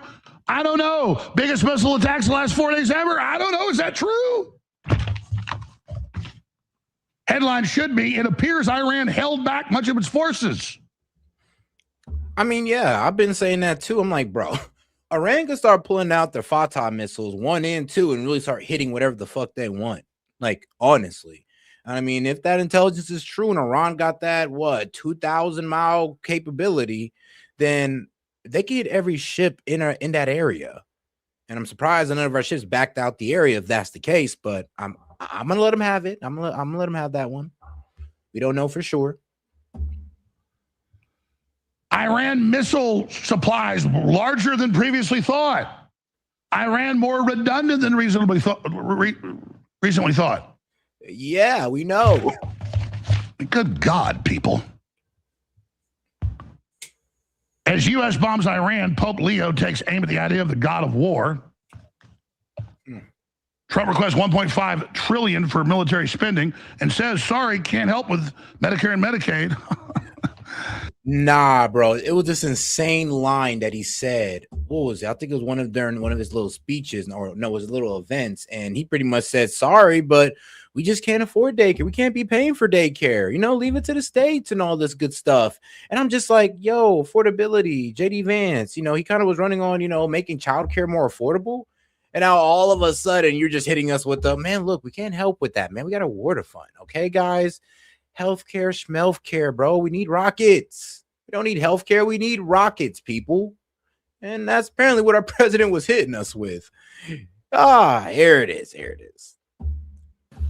That has to be up to a state. Because the United States can't take care of daycare.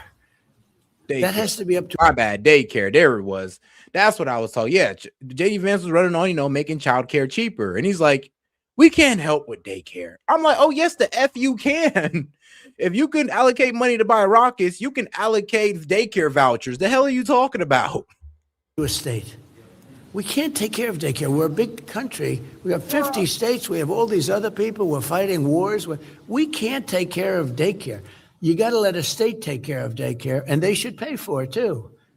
They should pay. They have to raise their taxes, but they should pay for it. And we could make things more unaffordable for their... Okay, bro. Okay, he Trump. literally, oh my God, that's crazy. He said raise their taxes as he's cut it consistently for billionaires and yeah, millionaires. it's just Bro.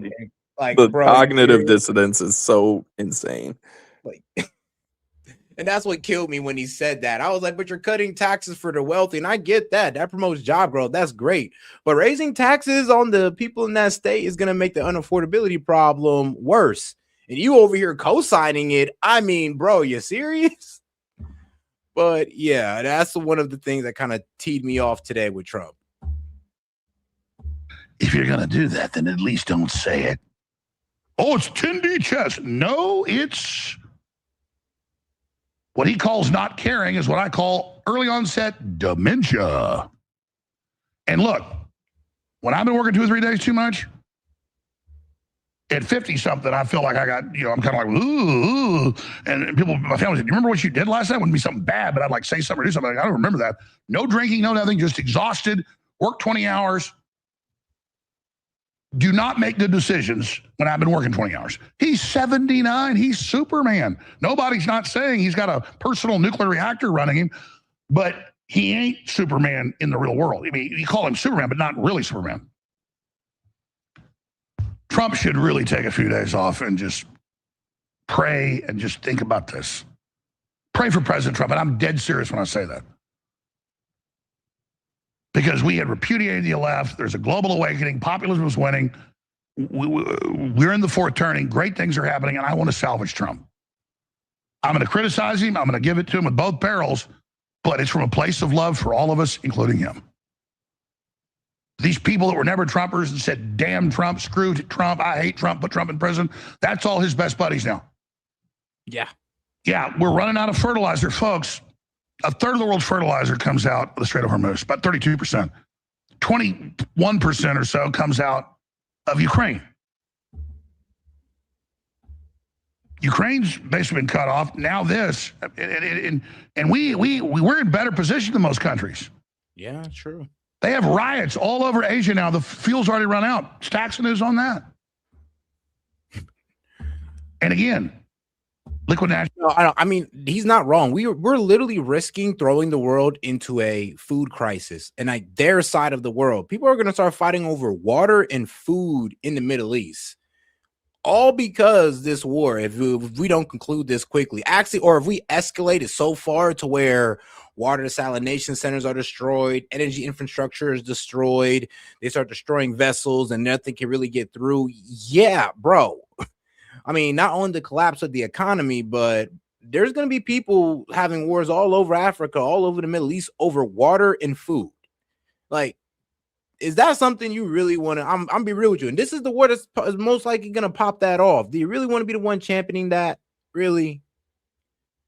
because this is where it's heading if we don't pull back from this. Natural gas is used for making the chips. For the power plants they've got in Taiwan, where 80% of our advanced chips get made. I think it's like 90% or more. We've moved some here. I think it's like 85% now. It was like 95% a year ago. I mean, Trump's really making some good moves, but not quick enough. And they basically stopped chip production. Are you starting to figure this out a little bit? I think you are. Iran beefs up defenses, recruits children as prepares for ground war. Common tactic. Sadly. And idiots go, oh, kids. You think a 12-year-old, 13-year-old with a grenade launcher and a machine gun that's trained on it they're worse than adults historically because they just are fearless. Yeah, that's true. Child soldiers are nothing to turn your nose up on. But people who don't study war think it's a joke. Hey, look, Iran's. No, Iran's got 1 million troops and 1 million auxiliary, and now they're calling up their children. No, when you see that, you go, these are some mean sons of bitches.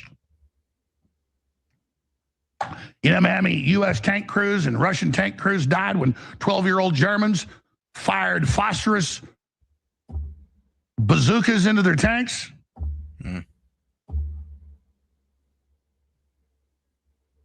I used to always ask all these World War II vets were my grandpa's buddies when we go deer hunting and stuff almost every weekend back when I was a kid. We lived 2 hours from the ranch in Dallas. I had no idea how cool those guys were. They were all really, really cool. He'd been in the Army Air Corps, but most of them had been, for whatever reason, had been in Europe. Battle of Bulge. All right, well. All of it, and I would always beg him at 3 a.m. They get us up. They're cooking biscuits and gravy, and they're in the shack, and I'm great hearing all these stories. And they're already playing dominoes and drinking whiskey at 4 a.m. About to go out, and they'd be like, "Here, kid, have a cigarette," And I'd like, "Tell me a war story. Tell me a war story." And they would do it every once in a while. And go, "All right, well, I was coming in, there with General." All right, but let me show you guys something a bit more wild. So shout out to Brett Cooper because fine, she's on the right side. She's on the right side finally. But yeah, now Trump's spiritual advisor, that needs to be questioned here. Like somebody needs to tell Trump, yo, that spiritual advisor you have, yeah, get away from her. She's insane. But I mean, hey. Apparently, this is who Trump keeps around him, to spiritually advise him. Oh, yes, she's pro-Israel. She's all about, bringing back Jesus through, murder and destruction. So, yeah, these are the people that we're dealing with, sadly. Straight up Zionists, evangelists. Ugh. And I ain't got nothing against that sect of Christianity. It's just that, why do y'all think that? Why do y'all think this is a good idea to, help Israel take over other Muslim countries to try to bring back the Messiah? Why do y'all think that's cool? But hey, that's for them to figure out. So guys, I know I told you, and most importantly, I told myself that I was only going to do a few complaining episodes. Also crazy, I've actually heard, when I was doing these little TikTok debates, I've heard some MAGA guys come up and literally try to start saying how Trump is Jesus Christ and all this wild stuff. And I'm just like, whoa. Like, whoa. Are we deifying the president? Like, what's going on here? And I started seeing more of that. And I started to wonder where it was coming from and what sect of Christianity it was coming from. And yeah, I kind of pinned it down to the evangelists. Like I said, for some reason, it's all bets on Trump. They're trying to put him in his head like he's Cyrus the Great. And he's just this hero that's going to bring back the Messiah. This is what we're dealing with, guys. Like I said, this is crazy, but it's real. Trump just enjoys the glazing. That's literally, though. He's a bro. Like, what is it? It's flattery, bro. He's just too he succumbs too well to flattery. Like, all you gotta do is tell him what he want to hear, and you got him eating out the palm of your hand, it seems. Seems like all you gotta do is say something nice about Trump, and he's ready to listen to you with wide ears, wide open. But as soon as you saw something bad to say, oh, F that guy. I ain't trying to hear what he say no more. Fake news. Like, man. That money, she was making that money, but that's what I said. It's that evangelist set, and like I said, I have no hatred for this set of Christianity. The problem is you guys literally want to bring back Jesus Christ through, well, let's be real with you, through death and destruction through your help of Israel. So, I mean, like, what's going on here? And I mean, here's the thing: it'd be the same Christians that be talking about is Muslim extremists. I mean, isn't this a bit extreme? I mean, we got a bunch of Christians in America that literally think that we should help Israelis expand their borders to bring back the Antichrist. Oh, well, what would be our Antichrist, but their Messiah. I mean, does it not get more religiously extreme than that? Like, isn't that kind of crazy? But oh, Muslims is the problem, though. Okay, my bad. I guess I'm missing the target. I want $100,000 super chat to come in. I need $100,000 super chat to come in. God wants me to have $100,000 super chat, and you should go ahead and follow the Lord. Do you see how wild that fucking sounds, guys? Like, bro. Oh man, I ain't gonna lie. That is some like old school pastor like scandal right there. It's like, you know what? Let me just try to sap as much money from the audience as possible, or from the congregation as possible. I ain't gonna lie, this is why I really don't like going to church. Well, I'll be real with you. I go to church, but every now and then. This is really why I'm not really part of a church, because they always turn out like this when the crowd gets big enough. Every time, every single time. Get a check. How much you paid him for that performance, bro? No, they had to get paid for that BS. Ain't no way, bro. All right, they got it, man. They got it, bro. To President Trump would be saying no to God, and I want to. I just want to let y'all know there's people who see her as a religious leader. So, like I said, wild sect right here. People literally think that, yeah, if you say no to Trump, aka no to this war, I mean, shoot, no to corporatism, then yeah, you're saying no to God, guys, and you should correct your actions. So, I mean, Chad, bro, how dare you? How dare you be against God? Because apparently, if you're against Trump, you're against God. I mean, it's insane, but hey, that's what this religious leader's saying, bruh. Yeah, it's crazy. I mean, this is part of. I mean, I recall this back in QAnon times, right? Too, that there was some kind of spiritual connection.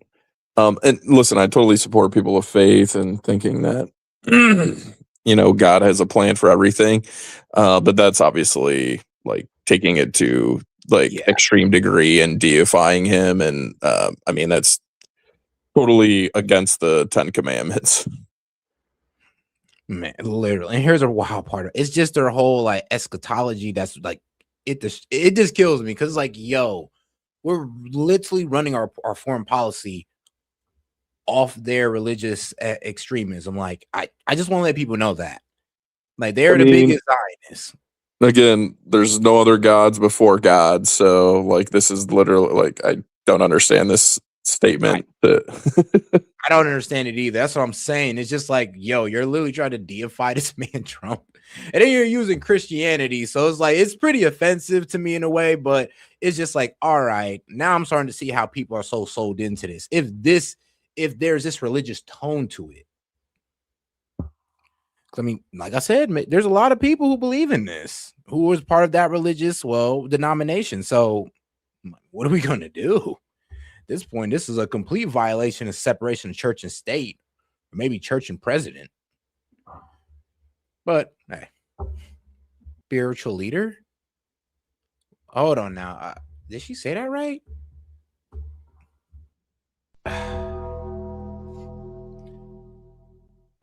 I don't want to turn into that guy, but them Epstein files is looking real, like, I ain't gonna lie, looking real believable. I ain't gonna lie to you right now. Them Epstein files, uncorroborated stories about Trump doing certain things, that they never really found proof of, is looking a little more believable all of a sudden. And I hate to say it, but I don't know, Brett Cooper ain't gonna say, she ain't gonna say it, but I'm gonna say it, bro. I ain't gonna lie, this man now looks sus. It's sus now. Epstein regime. Bro, it's at this point, it's like, ain't no way. And I'm pretty sure she's telling the truth on that. Ex-spiritual leader was pretty much a pedophile. And I don't know, for some reason, the DOJ been fighting tooth and nail over redactions and keeping your name out of it. So now it's just like, what's really going on, man? Listen, man, I always ask why, like why is anything happening? And we talk through like the change that Trump had seen, from 2024 to 2025. And I mean, at the end of the day, what's kind of the root cause that everyone feels like, we were seeing the Epstein files, Bondi's been removed. It's too many coincidences. Yeah. We actually do need to get into Bondi being removed. There's a couple conversations had on it, but I'll let her finish out. Oh, man. Chrissy Nome, Botox, $200 million spent on ads, and possibly most likely cheating on her husband. Why? Because, her husband liked to pretend like he got boobs. So, I can't husband be wildin'. Yeah. It's like, bro, did you see those photos? Apparently that people, I saw a report that it was like discussed in DC. Like that's how she excused her affair, is like he was on that weird shit. Look, man, when your husband doing stuff like this, bro, I don't know what to say. It's like you almost can't get mad at her for cheating. Like, bro was out here with doing the duck face with the fake boobs. Like, it was really his dream to have tits. It was his lifelong dream, and she was letting him do it. I feel like he really encouraged her. Listen, everyone's free to go on their own journey with like plastic surgery and your body, your choice. But I feel like he definitely encouraged that in her because he had that weird fantasy on the side. Yeah, I was suspecting the same thing. It's like, well, if you're out here putting on fake tits, well, why can't I go ahead and get the Botox? Man, hey, Ben, it's a wild world out here, especially when it comes to politics. But all right, though, let's go ahead and get into it with Pam Bondi. Gone. Pam Bondi. Trump fires Pam Bondi yesterday. Lots of stories come out. Okay, a lot of stories. So you got Kristi Noem is gone. Some say because of balloons, but whatever. Kristi Noem is gone. Party so animal. Now Pam Bondi is gone. The announcement is made all over the place. And there's to be honest, I think they seen this coming down the line, and they were like, "Yeah, your husband's little dirty secret's about to get dropped, and there's already enough going on around you, so we're just gonna relocate you. Like, we don't fire nobody in the Trump administration; we just reassign you." But yeah, husband wanted to have boobs, 200 million in ads. Oh yeah, and you're also cheating on your husband with somebody in the office. It's too much. Come on now, like you gotta go. And I feel that. I feel it. A lot of stories that are coming out with this Pam Bondi firing. The White House, Rob, first play the clip on. Yeah, let's read this one here. Pam Bondi is a great American patriot and true lawyer friend who faithfully serves as Attorney General over the past year. Pam did a tremendous job overseeing a massive crackdown in crime across this country, where murders plummeting to their lowest since 1900. We love Pam, and she would be transitioning to a much needed and important new job in the private sector to be announced at a later date. And our Deputy Attorney General and a very talented, respected legal mind, Todd Blanche, will step in to serve as the acting Attorney General. While that's being announced, Rob, there is stories that came out. You know what kills me? That's not a damn improvement. Like the same Todd Blanche that pretty much gave Ghislaine Maxwell that sweetheart interview and forgot to give her the hardball one, and then didn't give her that hardball one, but took her out of, minimal security prison and put her into a rich people's prison, where she now got a dog and she can get commissary, and she now allowed to take walks. He was Trump's personal lawyer. It's a clear conflict of interest to me, but literally. And it's just like replacing Bondi for him is just like, I don't really see how things are going to get better. If anything, the deputy AG is almost like, bro, that was basically Bondi's wingman. What makes him any better? Well, what is he going to be less of a loyalist to Trump? No. So what are we getting that's better? Well, I think the other point is too, and I'm sure old boy's going to start getting into it, is like, why did Trump do it? He's pissed off that the files didn't go well, or that his political opponents weren't prosecuted appropriately. Either way, Blanche would have had a seat at the table to say, Bondi, like, yo, we need to go about this a different way. So I don't see how it's going to actually create any type of change. Like he should have been suggesting strategy and like truth to power to Bondi and his role. So I don't understand how that's going to really change much. Yeah, I agree. But all right, let's get to it. Todd Blanche was asked about the rumors with Eric Swalwell. I think you have that clip, Rob. Go for it. Here's Jesse asking Todd Blanche the question about what's the reasoning for this having to do with her relationship with Eric Swalwell. Go for it. Pam Bondi too, but she didn't give Swalwell a heads up on the Fang files, did she? I would not believe that for a second. Okay, Absolutely, positively not. Okay. Tom, what do you think? So there's a lot of rumors that float out whenever there's a change in administration. Here you go. It's the parlor game of what really happened, what was really said, what was behind it all. I think the fact that that's being brought up, maybe there's some. I only give that probably about a 20% credence. If she did that, that would be such a lapse of judgment because it was so high stakes at that time. It's like three things can happen, and two of them are bad. One is nobody finds out about it. Second, Swalwell or somebody talks about it.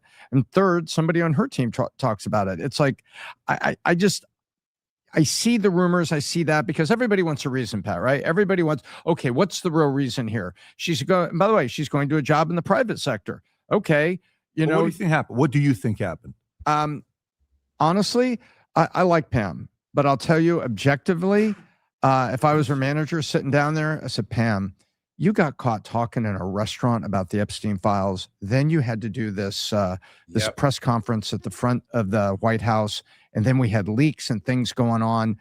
This project just hasn't been handled very good at all. I mean, you and I have both run businesses, and I've been able to sit with you and be a part of your businesses. And I've seen where we have to talk with good people about this. So you just didn't do a good job there. You just didn't get it done. I got to make a change. It doesn't mean you hate the person at all. It doesn't mean you don't.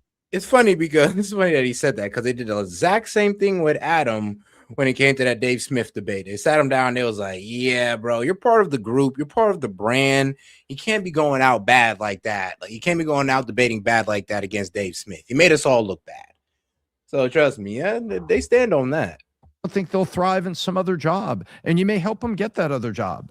But I think that the Epstein files and what was going on there and just kind of the way that was handled, I don't think it was a passing grade, and they made a change. Yeah, I think Tom nailed it. I think you said it previously. The only thing that can really hurt Trump outside of Iran and the economy, arguably, is the Epstein files. I think it's one of the few things that's nonpartisan. I think every American citizen wants transparency, wants it released, and most politicians are fighting against that. And Trump came in very strongly on that premise that he's going to get the information out, and we haven't seen it happen. And he needs morale now. Well, I think her getting fired, besides everybody else, Christy Noem, the whole crew, this one was the most one that was overdue. Okay, she's had a year and 2 months to bring actual justice. Instead, we just got TV appearances, her yelling in front of Congress, and empty promises. Think about this, Tommy. Under Merrick Garland, the Attorney General under Biden, in less than a year, the Department of Justice appointed Jack Smith, built 44 federal cases against Trump. 2 major cases, expanded January 6 prosecutions, prosecuted 1,500 people that were just standing there. Grandmothers that were there with a flag were put in prison. Okay, they did love it or hate it. That proved that an actual attorney general that cares about that cares. I mean, sadly, it is true that AKA Biden's AG put in way more work for Biden's agenda than Pam Bondi. That's just the truth. And it kind of shows how Pam Bondi was low-key slacking on the job this whole time. Ain't really doing much definitely when it came to deep state arrests. Even if you want to say they were for retribution, it is, I mean, whatever. I mean, bro, she couldn't even get off what Biden's AG was getting off. Like it or not. But no, he got a good point. I mean, I don't really like the point because pretty much saying, well, why couldn't you go out there and get your enemies as well like Biden did? Basically what he's saying, and I kind of agree because it's just like, well, damn, and it kind of does show that Biden's AG was putting in way more work than you were, getting way more done for his agenda than you were, and you was out here just BSing us with BS binders of the Epstein files. Yeah, I think it's a bit of a combination. I mean, they did put charges against Letitia James. They did put charges against Comey. They just can't stick. Well, wait, did you hear about it? One that got dropped because you didn't run a process. One of the prosecutors didn't get confirmed by the Senate. Yeah. Oh, yeah. I mean, because the other prosecutor said I quit because there's nothing here. So they brought in the other woman who had never been a prosecutor a day in her life, and she presented before a grand jury, which happened to only be like one person, a foreman, that signed off on the charges. So yes, that's why they threw them out. So yeah, I mean, they literally couldn't find someone to fill that position, because the Senate knew kind of what was going on. So yes, I mean, she did give it a shot, but to your point, I mean, they could approve a special counsel or whatever. I would say this, even with bad evidence, I mean, the least you could do is make sure you got the prosecutor right, make sure they're confirmed by the Senate. So even if you F up on the case, you didn't lose out to a stupid mistake like that. Because that's something she should have just known as like basic knowledge at that point. So the fact you made that type of mistake, I mean, even if she'd have lost the case, I mean, all right, well, at least you did everything else right. You just didn't have enough evidence. It is what it is. But you effing up on the prosecutor as attorney general is like, come on now. But does what they're supposed to be doing in that sense, fast, at scale, and force, that's what they want to do. So the question becomes, if he could do it, why did Bondi spend so much time promising stuff to people like me? I'm the base.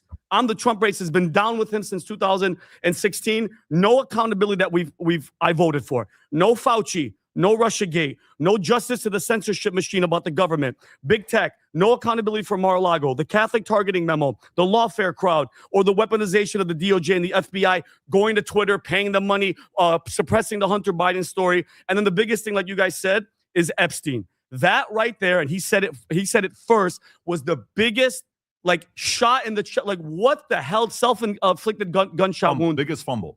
The biggest fumble. You go on camera and you say you have, what'd she say? Tens of thousands of videos involving kids. And this is the most important of this. She didn't know she was being recorded. So that's when you're saying the truth. Yeah. She's speaking the truth. And then when it leaked because of James O'Keefe, she had to come out and say that. Okay. And what killed me about it was like, so if that video was never exposed about you, you'd have never told us that. You'd have kept your mouth shut. You'd probably try to lie to us. And that's why I already stopped trusting Pam Bondi right there and then. I was like, all right, so if you have to get caught saying this instead of just telling us this off the rip, I mean, here's the thing. Anybody who looked into the Epstein files, they already know this is true. So it wouldn't have been that big of a break. The fact that you just had to sit there and pretty much get exposed for saying it and not saying it at all, I mean, that kind of makes her look bad. Like the fact that somebody had to sit there, record you, saying it to a maid, I believe. I'm not sure if it was actually a maid, but that's who they said it was. It wasn't anybody really that important. So you're telling me you're saying this to some random person while eating, but you can't tell this to the American people who've been waiting on it, who voted for this? Crazy. Instead, you know what we got, Elon? We got binders. That was the most bothersome thing. Binders, social media, content creators. May I? And it's who received those binders. Those binders weren't given out to Department of Justice or given out to congressmen heading up maybe committees or they were going to have hearings. They were given to who got them? Libs of TikTok, DC Drano, Jack Sobiek. Yep. Scott Pressler, right? Yeah. They give it out to influencers. Yeah. We live in the twilight zone. Yeah. Why not line up? Say, hey, here's the. Guys, make sure to double tap that screen and like the video, guys. Appreciate the support, but make sure you double tap that screen and like the video. Any question, comment, jokes, or disagreements, you guys can just go ahead and super chat it in. People that are going to run the hearings, and here they go. This is a good fire. I actually support the firing. I think it's the right move. And by the way, let me tell you, I said this yesterday on Twitter, politics is a very, very nasty game. Okay. It's not for everybody. I agree. One day you're a rock star, next day you're a laughing stock, and but it's attractive because it's a contact sport. So people want to get into it. But guess what? This is not going to be a good week for Pam Bondi. She's got to kind of go through it and move on to the next phase. And look, for the rest of her family's life, her grandkids or her family is going to say what? Pam Bondi was the former attorney general. Go ahead. That's history books. That's permanently cemented. So good for you. You did your part. You went all the way to the top. Now go do whatever you're going to be doing next. But the next move, now I wonder what Todd Blanche is going to be doing now. So for example, Todd Blanche comes in. So I am meeting with them. So, okay, Todd, how do we handle now? You got it. What's your new plan for Epstein? What are we going to do it? Because this is an opportunity for Todd Blanche to do what? Help Pam Bondi. Oh, yeah, and shout out to Thomas Massey, because he immediately hopped on Todd Blanche's ass and was like, all right, well, Todd Blanche, you got 30 days to go ahead and release the full Epstein files under the Epstein Transparency Act, or yeah, you're going to be held in contempt. I was like, thank you, Massey. Thank you for staying on point. Like, shout out to him. Save face and come up with a better approach with Epstein. That tweet. Okay. So if he comes out and he says, hey, he's defending Pam Bondi, but he also comes out and aggressively moves quickly with certain topics, people may be like, oh, wow. So it was Pam Bondi. Todd Blanche is moving more assertively. It helps the president. This could be a good move. So I don't know what's going to happen with Todd Blanche. I hope he doesn't become a vanilla AG where you come in and you don't really do anything. You just kind of stay quiet and go under the radar and nothing really happens. Rob, is this a clip as well you have from last night? So I have two. This is Todd Blanche talking about what the Department of Justice is currently focusing on, and then I have a separate clip where he's asked if Pam Bondi was fired because of the Epstein. Let's listen to both. Go for it. Okay. I will tell you this. You are right. This is an important and long overdue objective. Just today in Los Angeles, we had a takedown. 8 individuals were arrested for allegedly bilking over $50 million of intended loss from our taxpayer monies. And here it is. I actually found the tweet from Thomas Massey right here. Congratulations, AG Blanche. He's like, now you have 30 days to release the rest of the files before becoming criminally liable for failure to comply with the Epstein Files Transparency Act. I was like, my dog. Man. I'm calling it right now. The needle's not moving on Epstein, but probably more charges against the political elites that they're going against. Yeah, I see that too. I mean, I guess touching the guys on Wall Street is a bit too much, but getting the politicians, I guess, should be good enough. Not really, but I guess some people will see it like that. yes, this includes leadership in state governments. Our investigations do, because guess what? They are in many ways the actual conduit. They're letting it happen by not doing anything to stop these individuals stealing from the American people. And so you're going to see this Department of Justice pour all of our heart and soul into Right fraud. Let's go to the next one, Rob. Let's go to the next one. The Epstein one. Go for it. Absolutely did. Now, the Epstein files, you'd agree, not handled well? And I don't, first of all, I have never heard President Trump say that the Attorney General that anything that happened to her had anything to do with the Epstein files. And so look, the Epstein files has been a saga that's lasted for the past year. And what happened when the president signed the Transparency Act is the Department of Justice has now released all the files with respect to the Epstein saga. And the Attorney General Bondi and I appeared in front of Congress voluntarily a couple weeks ago to answer any questions they had. We have made every single congressman, senator available to come and see any document, redacted, unredacted, that they want. And so I think that to the extent that the Epstein files was a part of the past year of this Justice Department, it should not be a part of anything going forward. Oh, there it is. There it is. I sent. Man. Yeah, I mean, you got, like I said, it's gonna be more of the same with Todd Blanche. If you were expecting any improvements from the AG being replaced by the deputy AG, nope. Now, if we got Matt Gaetz in there, maybe something would happen, or maybe just somebody new completely.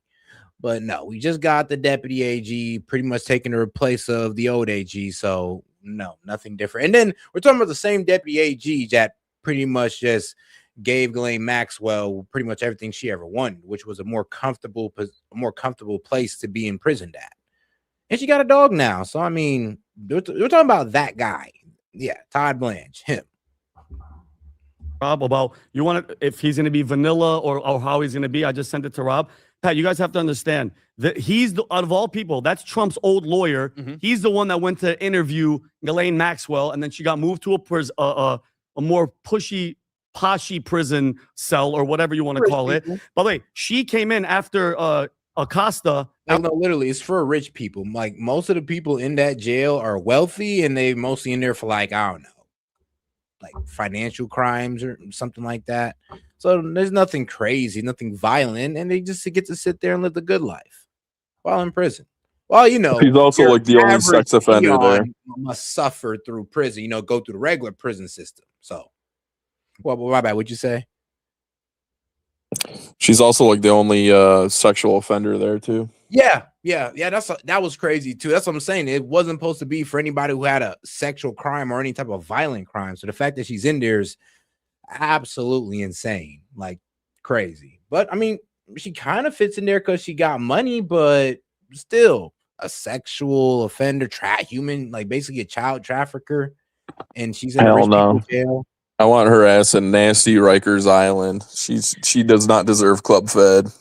I'm telling you, bro. Like I literally want her next to like, I don't know, the most butch lesbian female they could find, just that just hates pedophiles. Like that's what she really deserves. She deserves like the meanest ass whooping from a female prisoner. But apparently she's getting, well, I guess a luxury prison experience. Like, can you imagine that? Getting a luxury prison experience when you've committed child trafficking? It's just like, well, where are we living at again, bro? Are we still living in America, bro?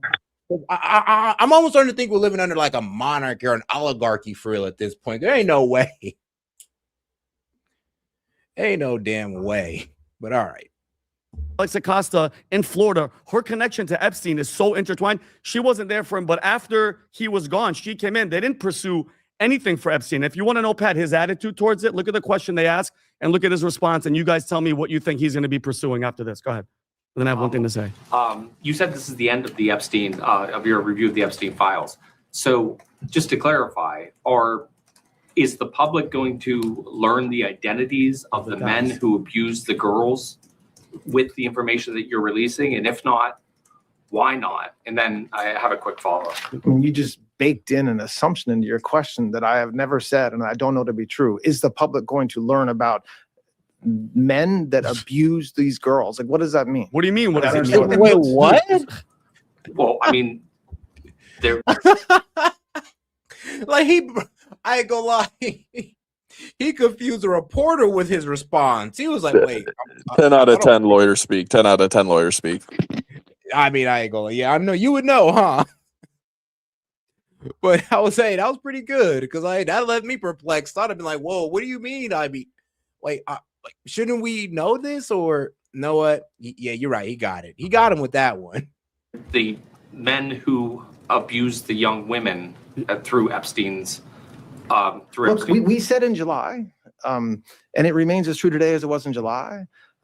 If we had information, we meaning the Department of Justice, about men who abused women, we would prosecute them. No. Right? We talked about the work that we're doing. That's why I said that. I said this earlier. There's this built. He's so because they're all connected. And I want to say this, Pat, FYI, Pam Bondi is supposed to go in front of the House Oversight Committee on April 14th because of Epstein files. Number one. Number two, Thomas Massey came out and he congratulated Todd Blanche and he said, now, this was yesterday, you have 30 days to release the rest of the files. So that's a lot because there's over 3 million left. He goes, I'm sorry, you have 30 days to release the files before becoming criminally liable for failure to comply with the Epstein Files Transparency Act. We're being gaslit, bro. You know what's interesting? You said earlier today you feel like something spiritual is going on in society. This, to me, is the ultimate. You want to look at the most evil, disturbing thing, and it's done by people who have all the power, all the control. We're sitting here, we feel helpless. And if you're going to attack anything, destroy anything, you would destroy God's most beautiful creation, children. And it's just... Oh, God, we got about 30 of y'all in the vertical live, man. Go ahead and double tap that screen and like the video, guys. I believe we got like what 130, 113 across all platforms. So guys, go ahead and double tap that screen on YouTube or smash the like button. And I guess for the 83 of y'all on X, shoot, follow your boy. But all right, let's get back to it. I don't know. I can't. I get very emotional sometimes when I watch. Yeah, makes me very upset. I don't know. It's one of the things that drives me crazy. Oh, by the way, you can replace Pam Bondi, Todd, 50 different times.